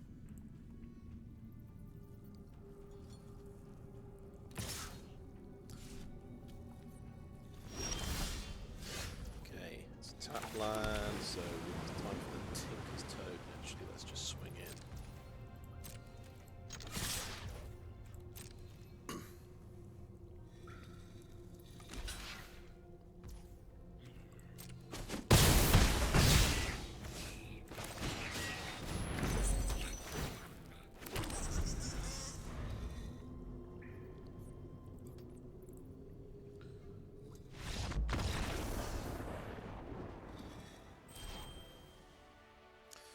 Yeah, he definitely had an interesting deck there. probably would beat me most of the time, to be honest.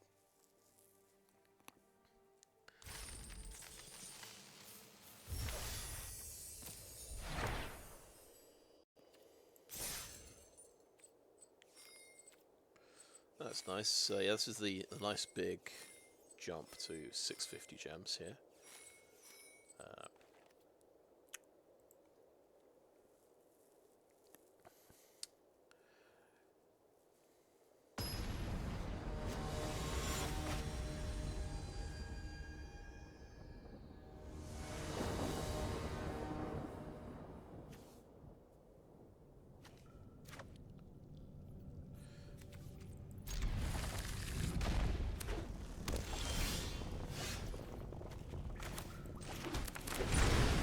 Start with the Tapland.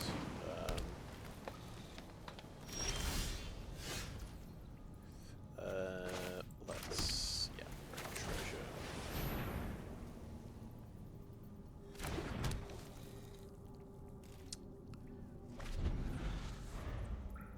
So Pit of Offerings is another Tapland.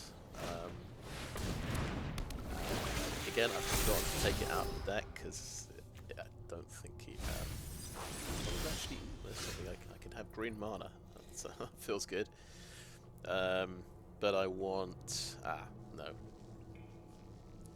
I need 3 mana this turn. Well, I can spend Buried Treasure and play a Tapland. Right.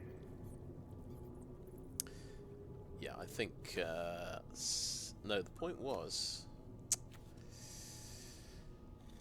getting confused. Right. Yeah, we got to play Captivating Cave and top deck an untapped land. I think that's the plan. So to find an untapped land off the top of the deck, we play Sage and Case. Okay, so we just take the plains. We don't need a Tinker's Tote. It's fine. Now that puts an artifact in the graveyard we can craft with later.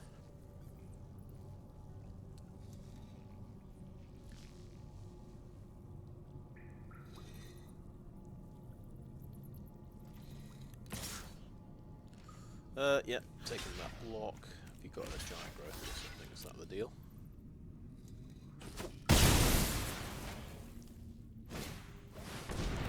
Just got another.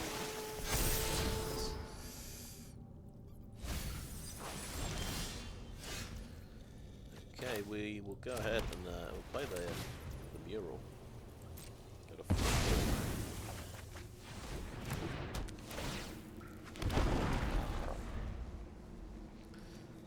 going to block his dude trade, I think.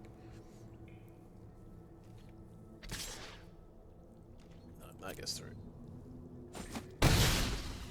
It's got vigilance though, so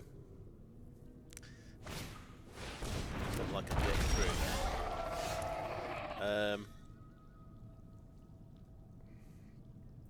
Yeah, I think probably just made a bit of a mistake there, didn't I? Should have blocked. Right. So, do I just attack now? Wait. I can... no, I can explore and get enough toughness to... still die. Here we go. Here we go.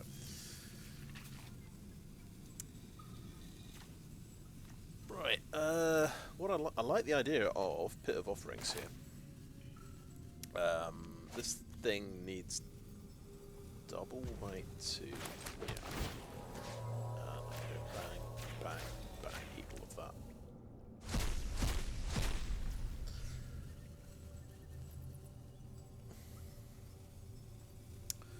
And I want, yeah, I'm going to play this.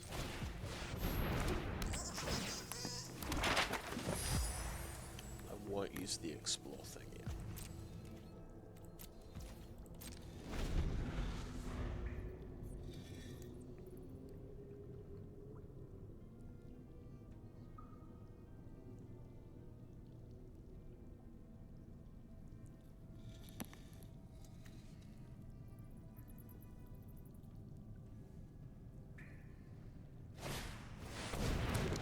Favour makes that a 5-3, nice, okay.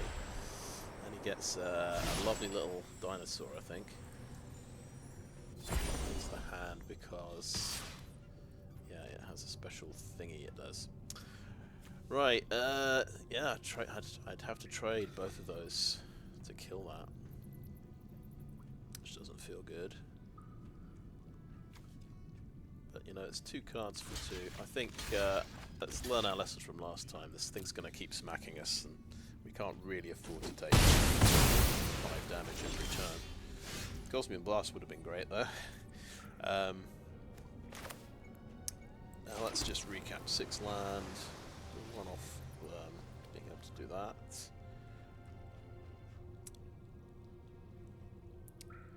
Obviously, yeah, he wants the Brontodon to kill the Manufactory if I decide to flip it. Oh yeah, this can just kill basically anything. Yeah, well, anything weak, so I should play the Wanderglyph. And I think I should explore. Make that tempting target for the dude.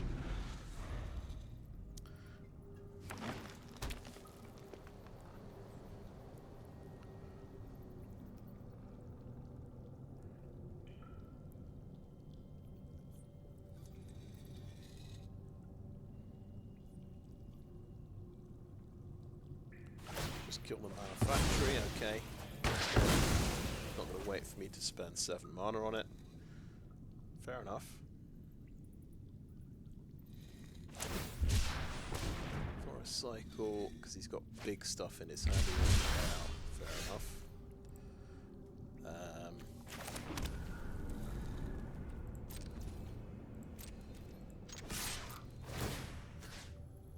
Yeah, let's get rid of something from your graveyard. I think I don't want to see the Bristleback come back.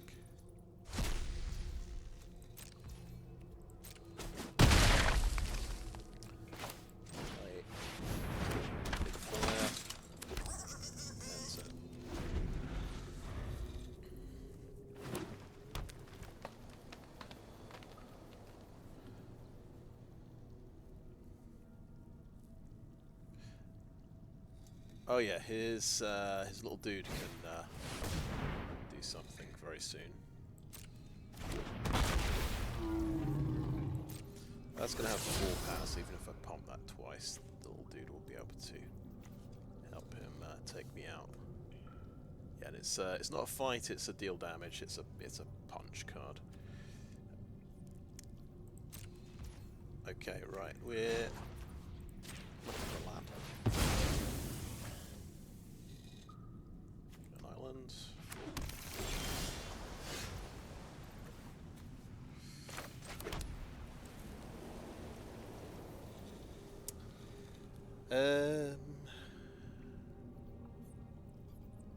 So I've got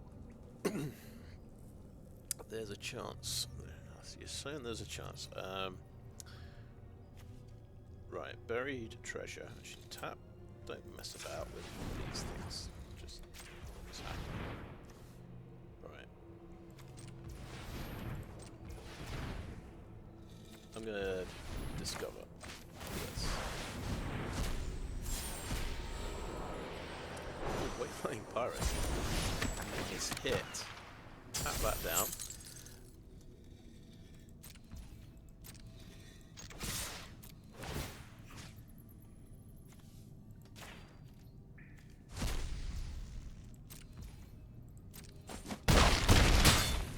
I mean, my flyer is going to be dead next turn, but that's fine.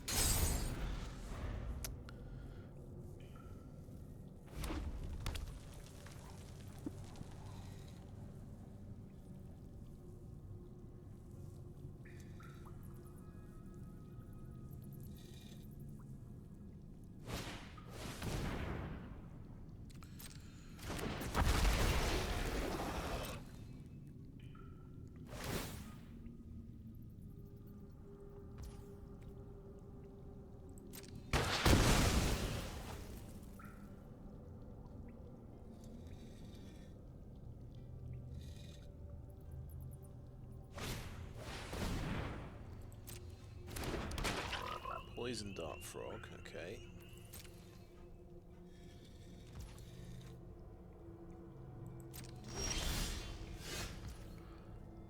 Archaeologists, but do we have lethal here? So, yeah, Petrify this guy. Make this into a creature.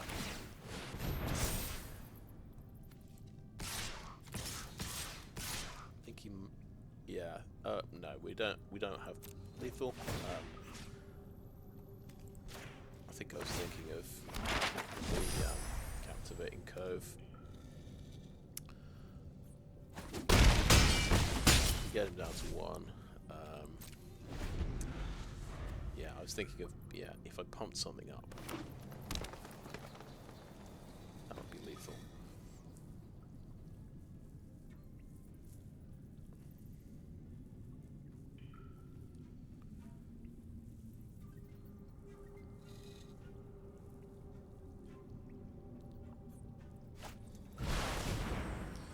Something comes back, and he gets another blocker. Right. Does he get to play a land and play a 3-drop as well? Because this is a reach blocker that can block my flyer. Ah, yeah, you can't play that, but he's got a tap frog, and so the flyer is gonna get through. Let's do that first. Lodestone Needle as well, just checking these things up.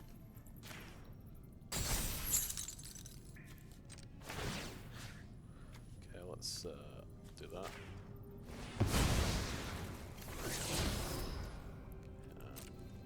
Bang, bang, bang.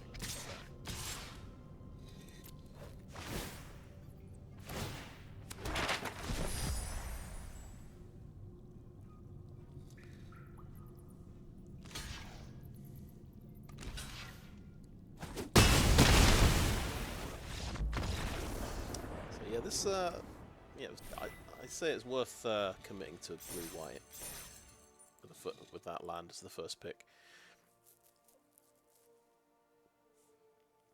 How often do they make a creature land that has evasion? I suppose there was the white dragon, I think.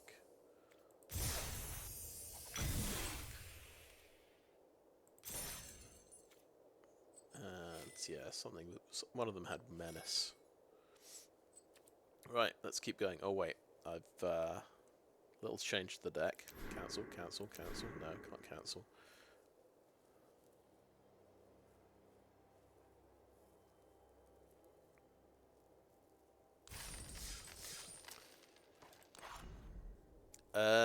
That's, you know, I say a little change to the deck, but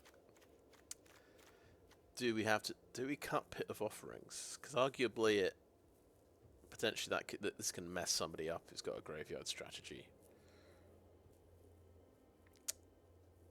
It's just I've got too many artifacts in my deck, so actually no, maybe not that many artifacts. Okay, I'm keeping it. I'm keeping it. Maybe it's a good luck charm. Maybe it's good. Maybe it's a decent card. It's like a Paducah Bog. It's you know, a land that takes out the graveyard. It's just a lot of the time it's going to be useless mana for me. Okay, Promising Vein gets me the plains. We can't do anything with this. Can't do anything with this for ages. Might get this on turn 4. I've got an early removal spell. It's an iffy hand. I think we keep it though.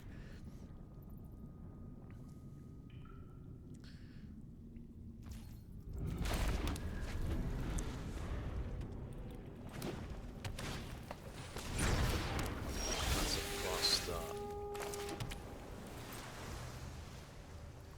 I can't petrify. What am I talking about? Right. And the Waylaying Pirates are just a hill giant at this point. Oh, Oh, really fast start. 1 drop into a 2 drop.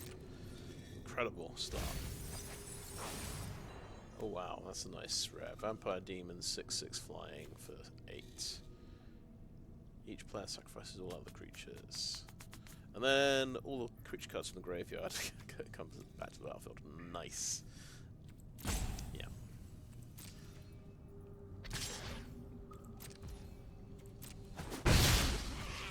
Okay, look for the planes.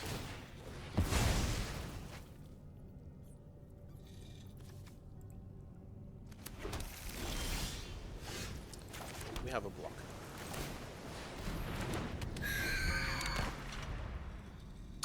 And it's gonna, well, if it survives, he's looking at that with interest, it looks like.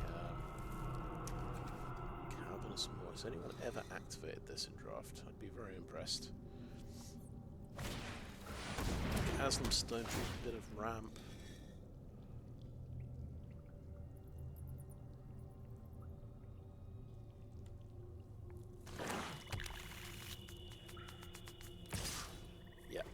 This guy realizes this thing's got Death Touch, right? Through.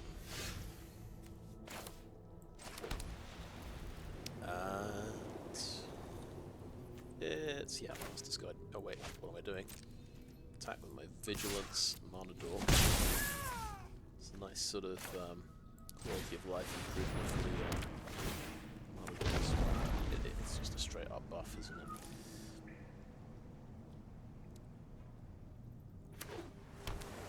Blue in the deck as well. What's that? With Ancestors to get this amazing card back. I definitely need my. This is what you call graveyard stuff, isn't it? It's we need to get rid of these creatures he's got in the graveyard if we can. Right, the Waylaying Pirates can come out here. They can tap his Death Toucher, one of his Death Touchers.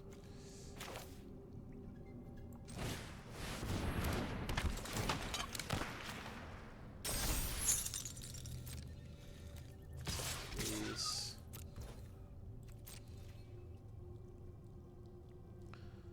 Oh, is he going for a chump block? Really? No? Yes? He can't be. He is. He wants creatures in the graveyard because he has this card. Yes. Makes perfect sense, actually. I think Lodestone Needle, tap his Frog to sort of cut down on his availability. Taps another potential Death Toucher for next turn.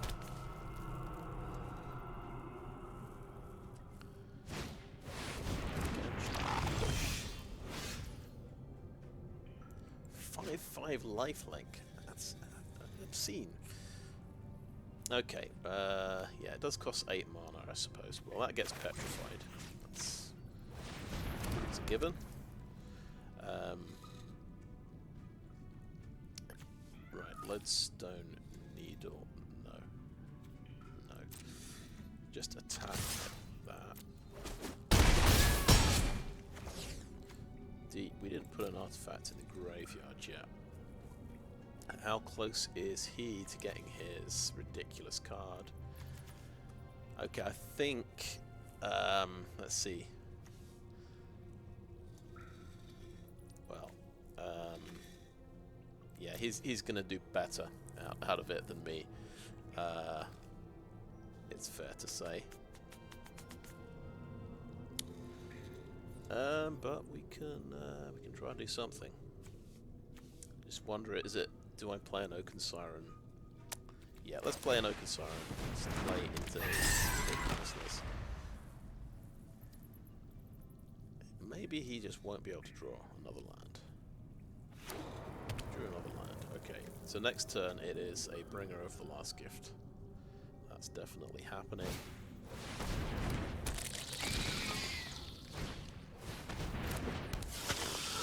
Dusk, okay. A lot of creatures in play, I notice.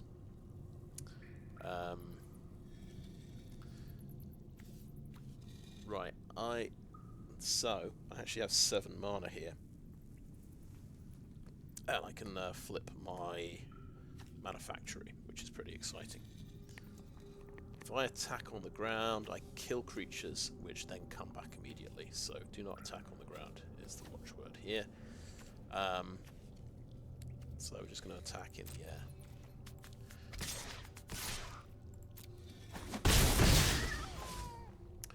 And do I have an artifact to sacrifice? Is it going to have to be... Oh, wait. Or is it exile? Ah, right. You have to exile it. That's a shame. Okay, well, the point is, I think the Oaken Sirens are about to die anyway. Right.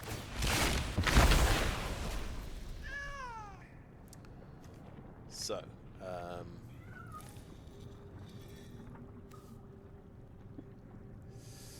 could leave him on the ground too.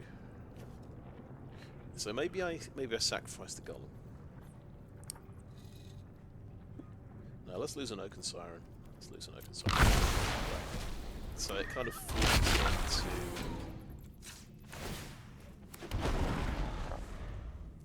to use his dude.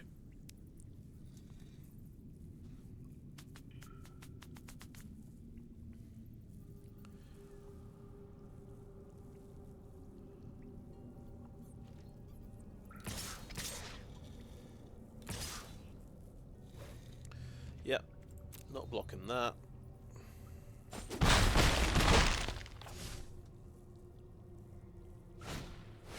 he comes.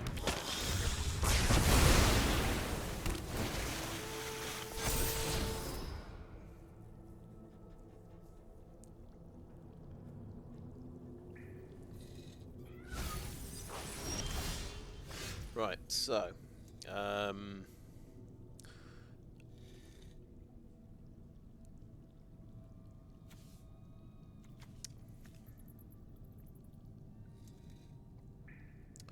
Disruptor Wanderglyph, right. Well,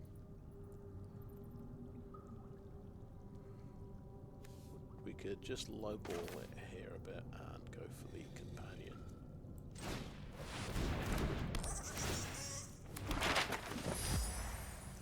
We can activate that.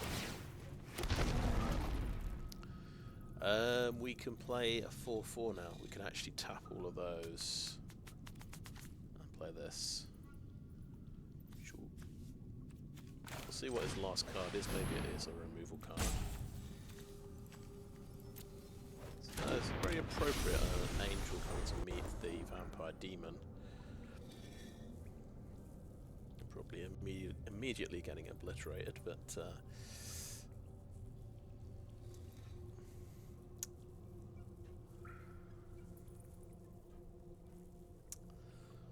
such is magic.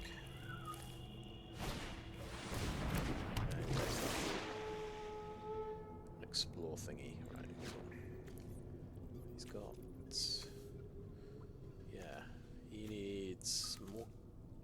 He needs a cavernous, one more cave. Good. Some sunlight. Okay, yeah. Just a moment. Probably it's going to get bigger. So I'm taking 10 damage, by the way.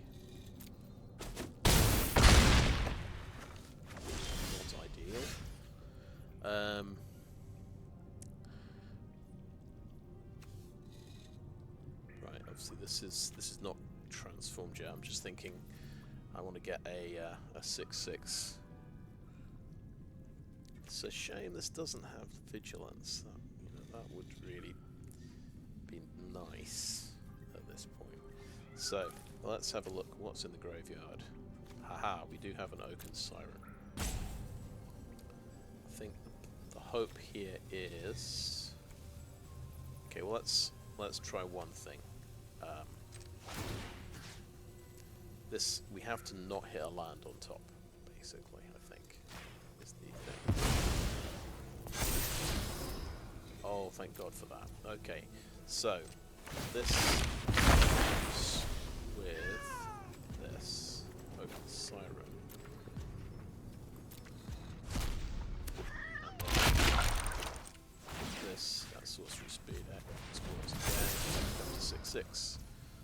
potentially it can trade off, and then this can tap 4/4.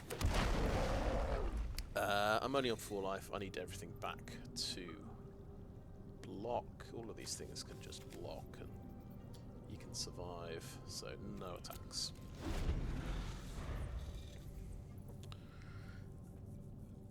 Now he if this guy plays a cave and activates his cavernous moors and attacks with them, I won't be happy.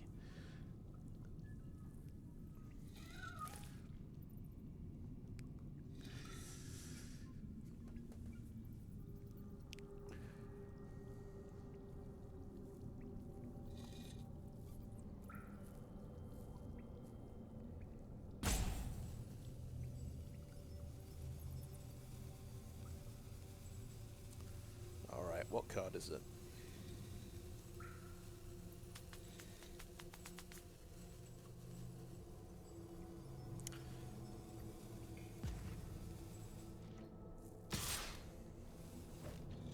Okay, we'll block. Not much choice here. Trade off. Well, okay, the angel kills the vampire demon. Does it just come back to life? Is my next question.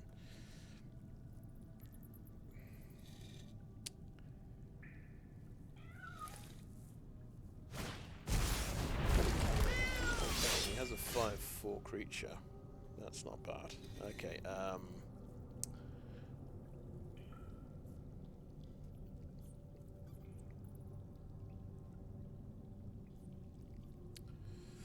okay, who gets to explore?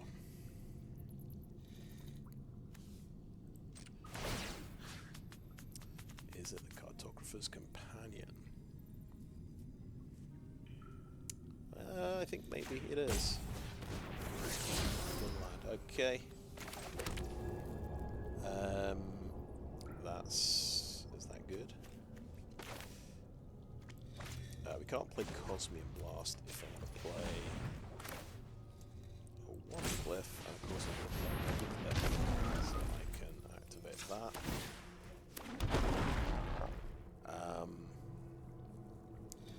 5 attackers, I've got 5 blockers and 4 life, so attacking doesn't seem smart, so let's not do it.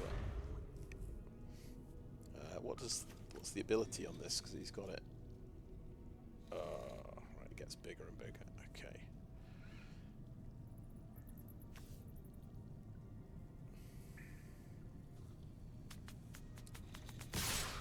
There's the attacks.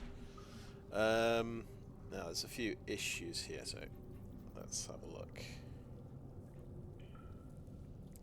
These guys can... Oh, that's activate as a sorcery. God for that.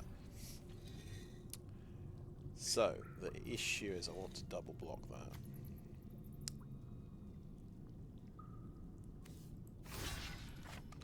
Double block with these 2 guys.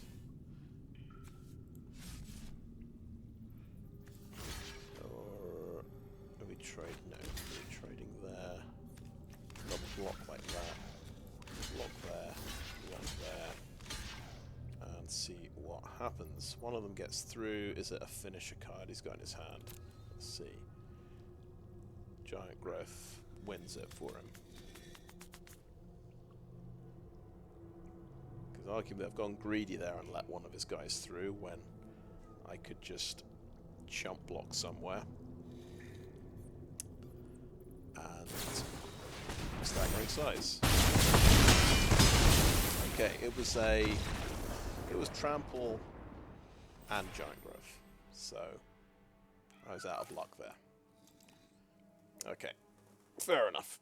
That's so that's 6 and 2. Get one last exciting game, I believe.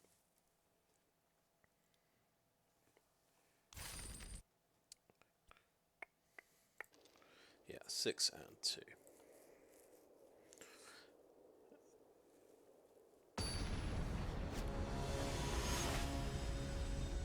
We got to see a very interesting rare there, the vampire. Got to trade it off with the angel, which seemed very thematic. So that's something. This time we got a lot of 3-drops, and we got one 4-drop. it.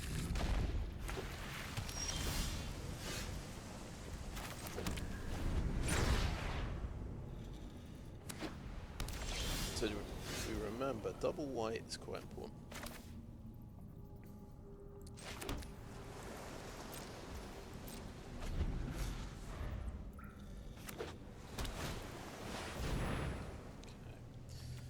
And I'll go for double white, I think. That's a good start. 2/2 flyer. Double white is what we want.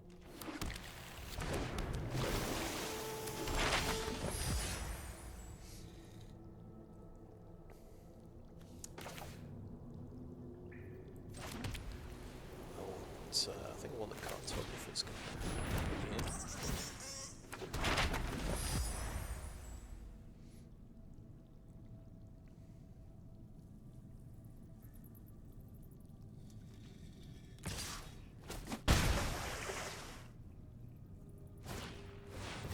Another one. Oh god.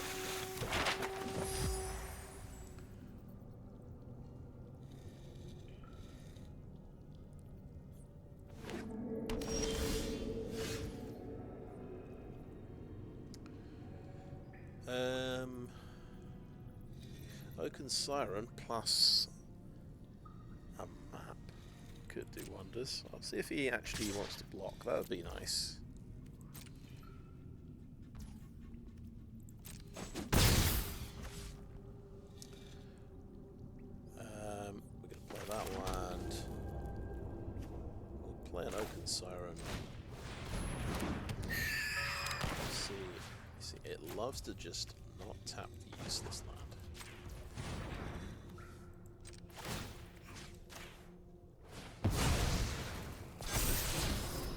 Yeah, we get lucky. Got a 2/3 blocker. Yeah, well, he's going to have to commit his maps now to overcome me.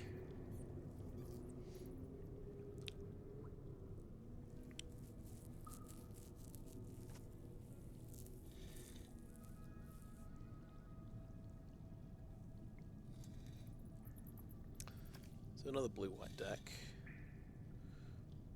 A few more flyers on his side.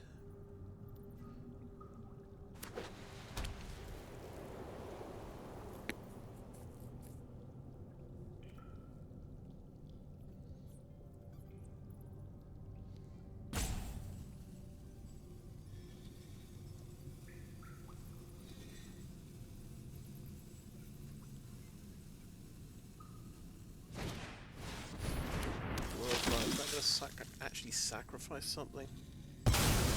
Oh, an artifact. You can sacrifice a map, of course. Oh my god. Yeah, huge.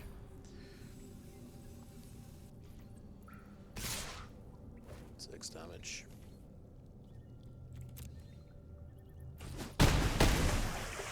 He uses one map. In other words.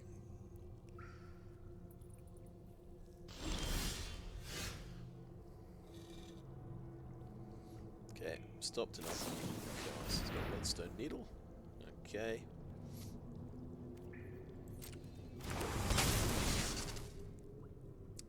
Tap the Siren. Okay.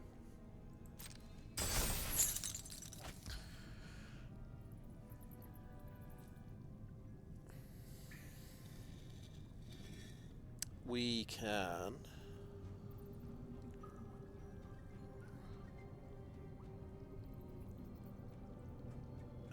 play Waylaying Pirates.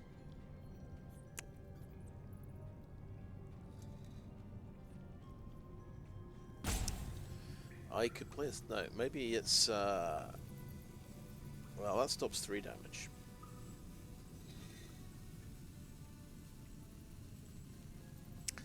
Let's play a Sage of Days to try and read tap this freaking land, doesn't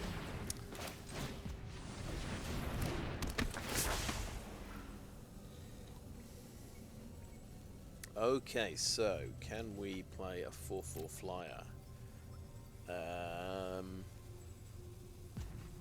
Or is a pacifism better? Might not have time for the 4/4 flyer. I think we take the pacifism. no attacks. Right.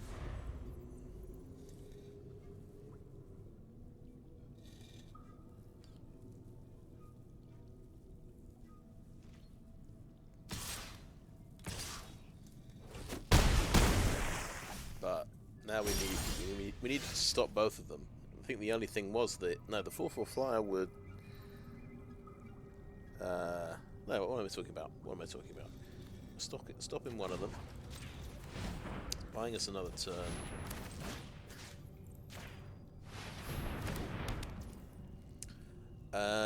Eaten by piranhas. Also, it's only going to take 1 damage off the battlefield, but maybe that's going to prove to be important.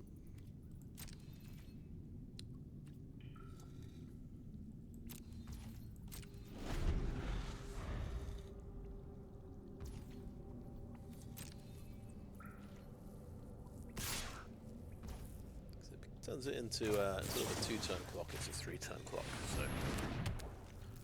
oh, he loses flying as well. That's another little incidental point. Yeah, completely forgot about that. It loses all abilities, right?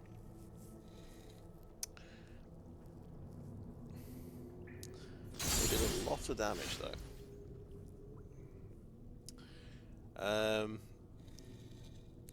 Tinker's Tote seems a smart move. What about a... Let's tap this land, please.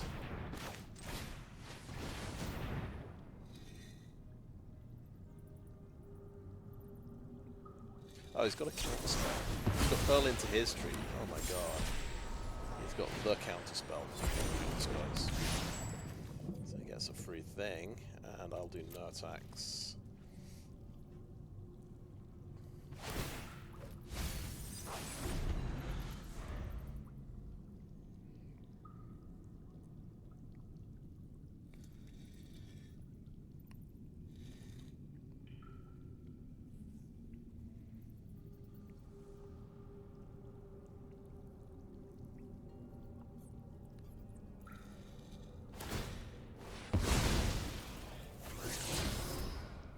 Okay, gets a land. I think, yeah, I was hoping... So you can sacrifice an artifact. You can sacrifice a waterlogged hulk. Explore again.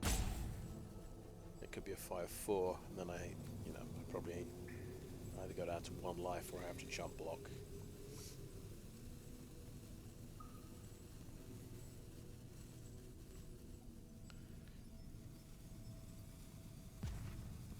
It's got counterspell mana up still. Oh, Inverted Iceberg is just, yeah, drawing a card, yeah.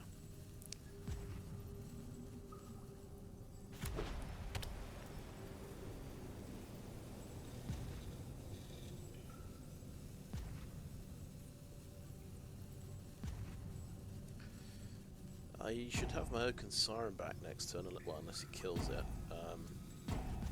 So I can do River Herald Scout and Tinker's Tote. Might be good. Mischievous Pup. Definitely trading off there.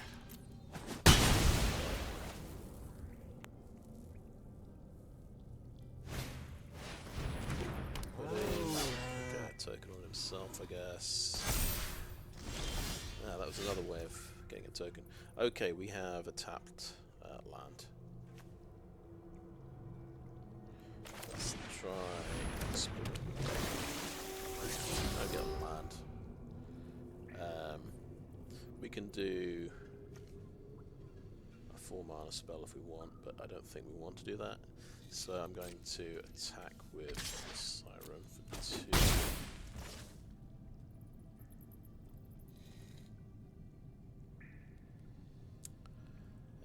Play the tap land, play the Tinker's Tote. I could literally triple block this guy, I suppose, if I want to kill him. I'd lose both my gnomes. I don't really want to take 2 damage at this point. But he's yeah, he's got his. He'll have his explore stick soon, so he can. He'll just will have to chump block that, I think.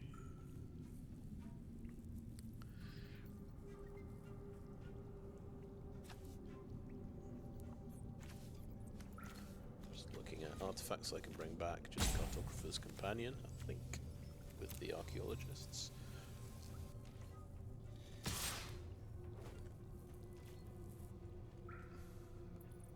I'm gonna triple block it because I'm curious to see if he's got combat trick. I don't really mind losing these guys. One less combat trick to worry about later. Trade the 2 gnomes for that guy. Fine.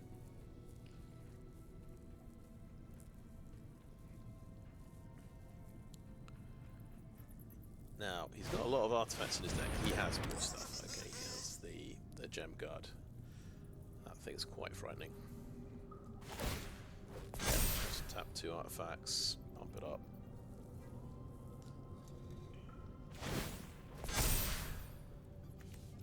Artifacts or creatures, because you can tap the guy with pacifism.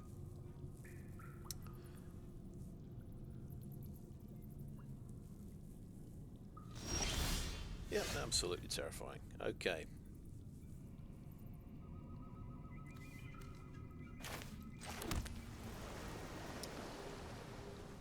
Let's see. Is it worth Waylaying Pirates now, or do we? For this turn, do we just chump block with a River Herald Scout?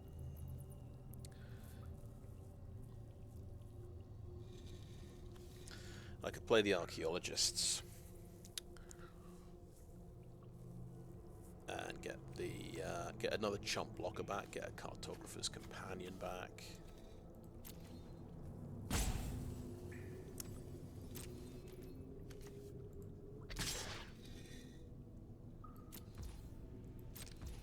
Could have done all that first and explored on the flyer. That might have been better. Well, except this goes back to your hand, doesn't it?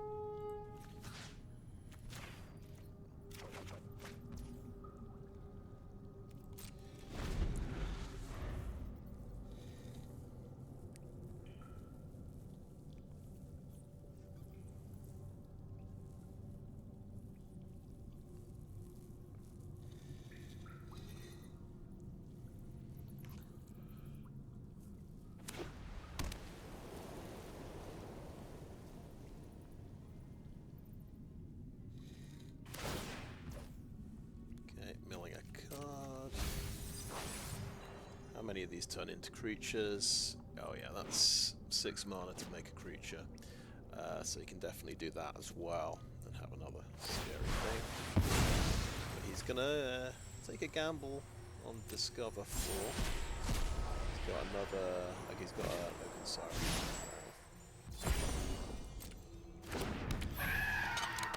Yeah, don't think I'm winning this game, but it's still in the balance somewhat.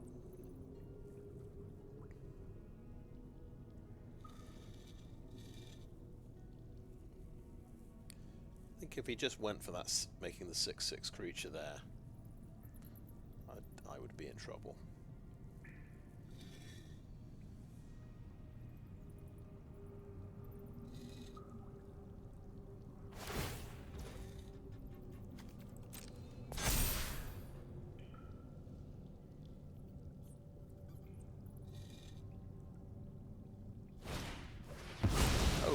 Sacrifices, and he gets rid of something. Nasty. Gets rid of the 4/4. Okay. Fair enough.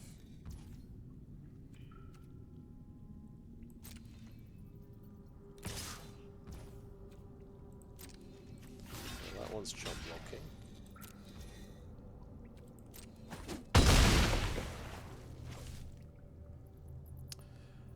Thinking it's sort of getting tight on mana at the moment, so I just might sacrifice this for 3 life.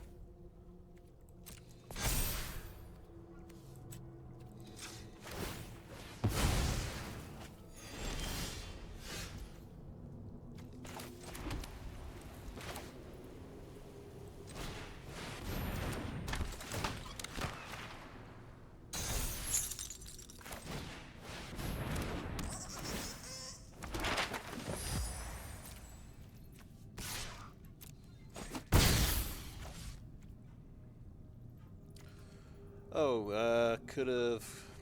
Yeah. Yeah. Could have done.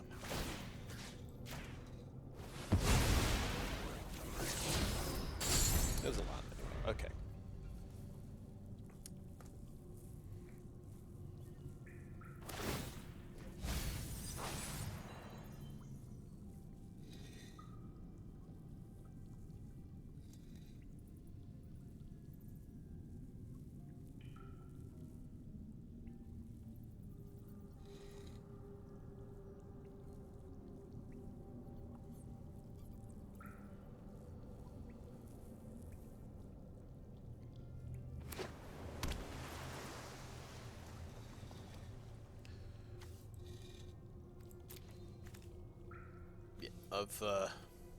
Yes, right.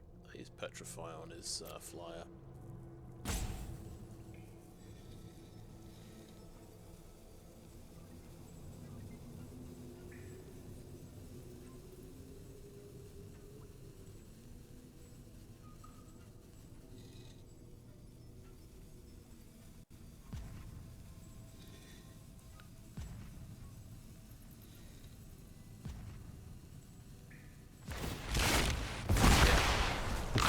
Six.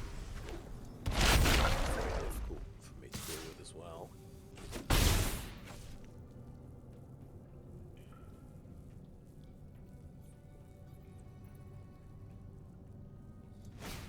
And he's got another spell. Sure.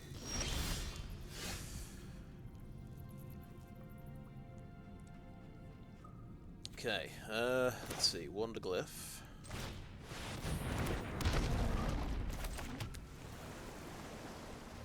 No attacks.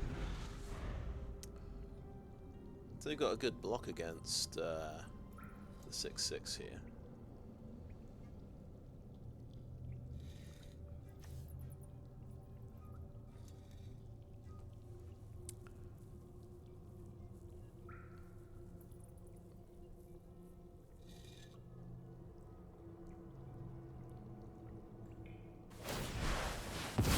Gamble again. His crewmate.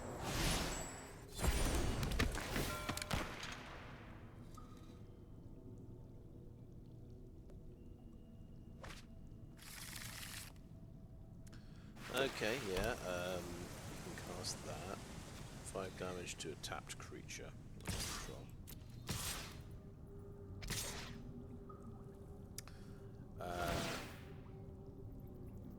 Oh god.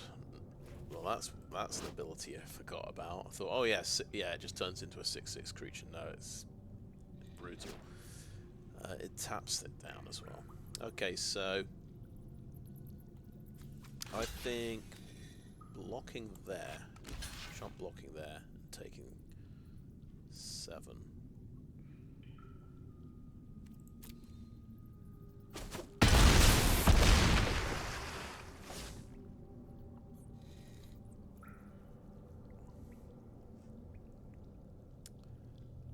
The iceberg sign, pretty nasty. Okay, we're going to top deck a land.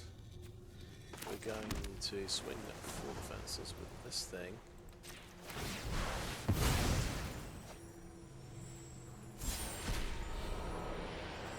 Cosmium Blast. That's why you don't play Cosmium Blast. I guess at least it goes into your hand.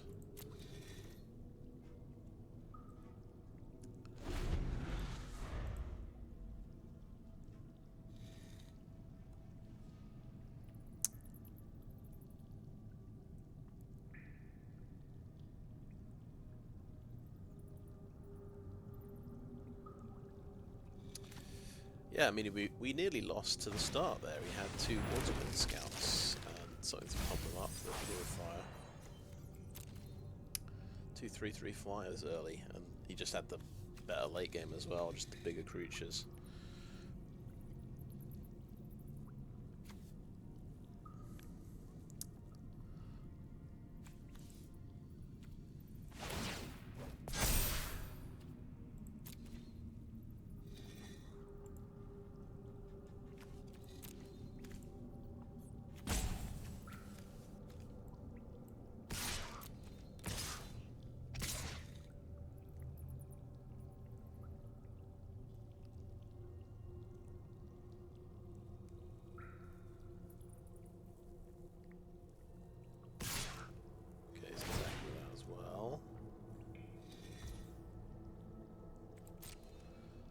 to block one thing. I think go out with a blaze of glory and we'll take out the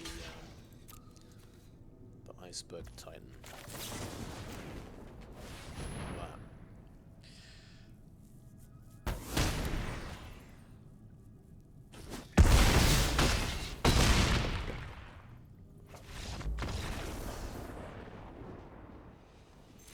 So yeah, that's a good reason why you might not want to play Cosmium Blast if you're playing lots of Discover in your deck.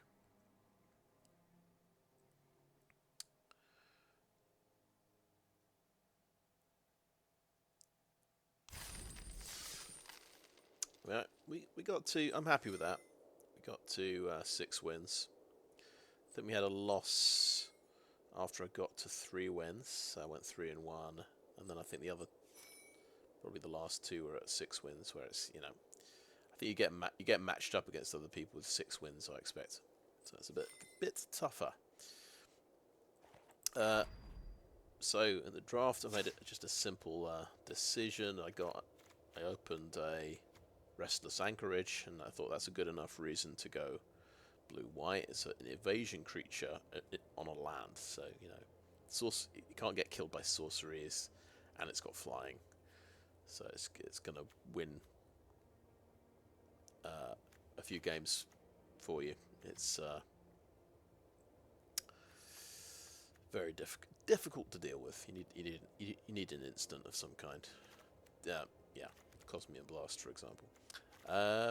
Yeah, this was an okay deck, but we didn't index too much into artifacts. We had 11. I think you can go sort of artifacts and pirates and have a few nice synergies. We did get a Master's Guide-Mural. That helped us win some games.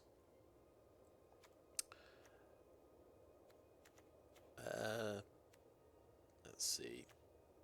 Yeah, I didn't have enough artifacts, so I drafted in 3 Cartographer's companions. So, yeah, I kept picking these, and they're okay, I suppose. You know, you kind of you need some artifacts and a Tinker's Tote. Don't see too many other people playing Buried Treasure. I'm not sure. Maybe it's not as good as I think.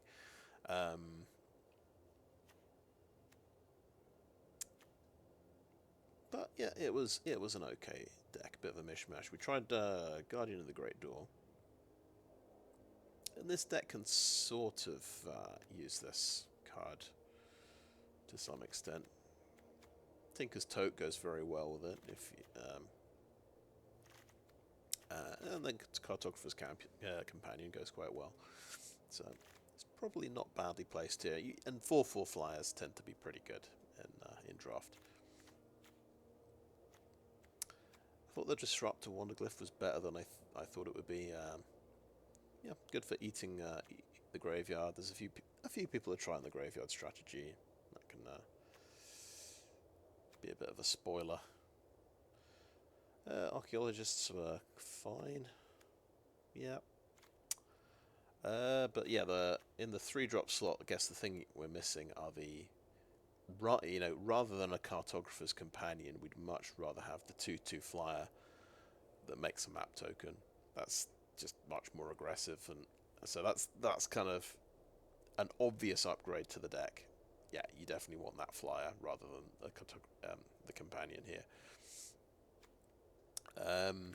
Yeah.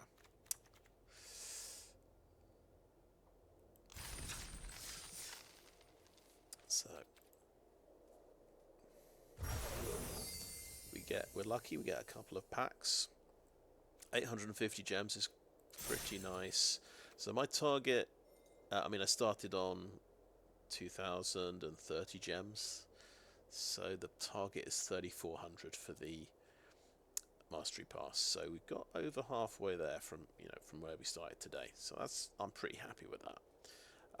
So I've got one more draft in this set tomorrow that I'll do. So I guess my target is 5 wins. If I can get 5 wins, I'll get there. But yeah, This has been my best result in this draft so far, because I've gone 5-3, 1-3, 1-3, 6-3. So both of the good runs have been blue-white with Master's Manufactory. So maybe there's something to that. I'm not sure, but it might not be a good idea to force those colours. But I don't know. Maybe it's fine. Maybe the bots aren't that interested in it. Anyway, I think that is a video. So thanks for watching.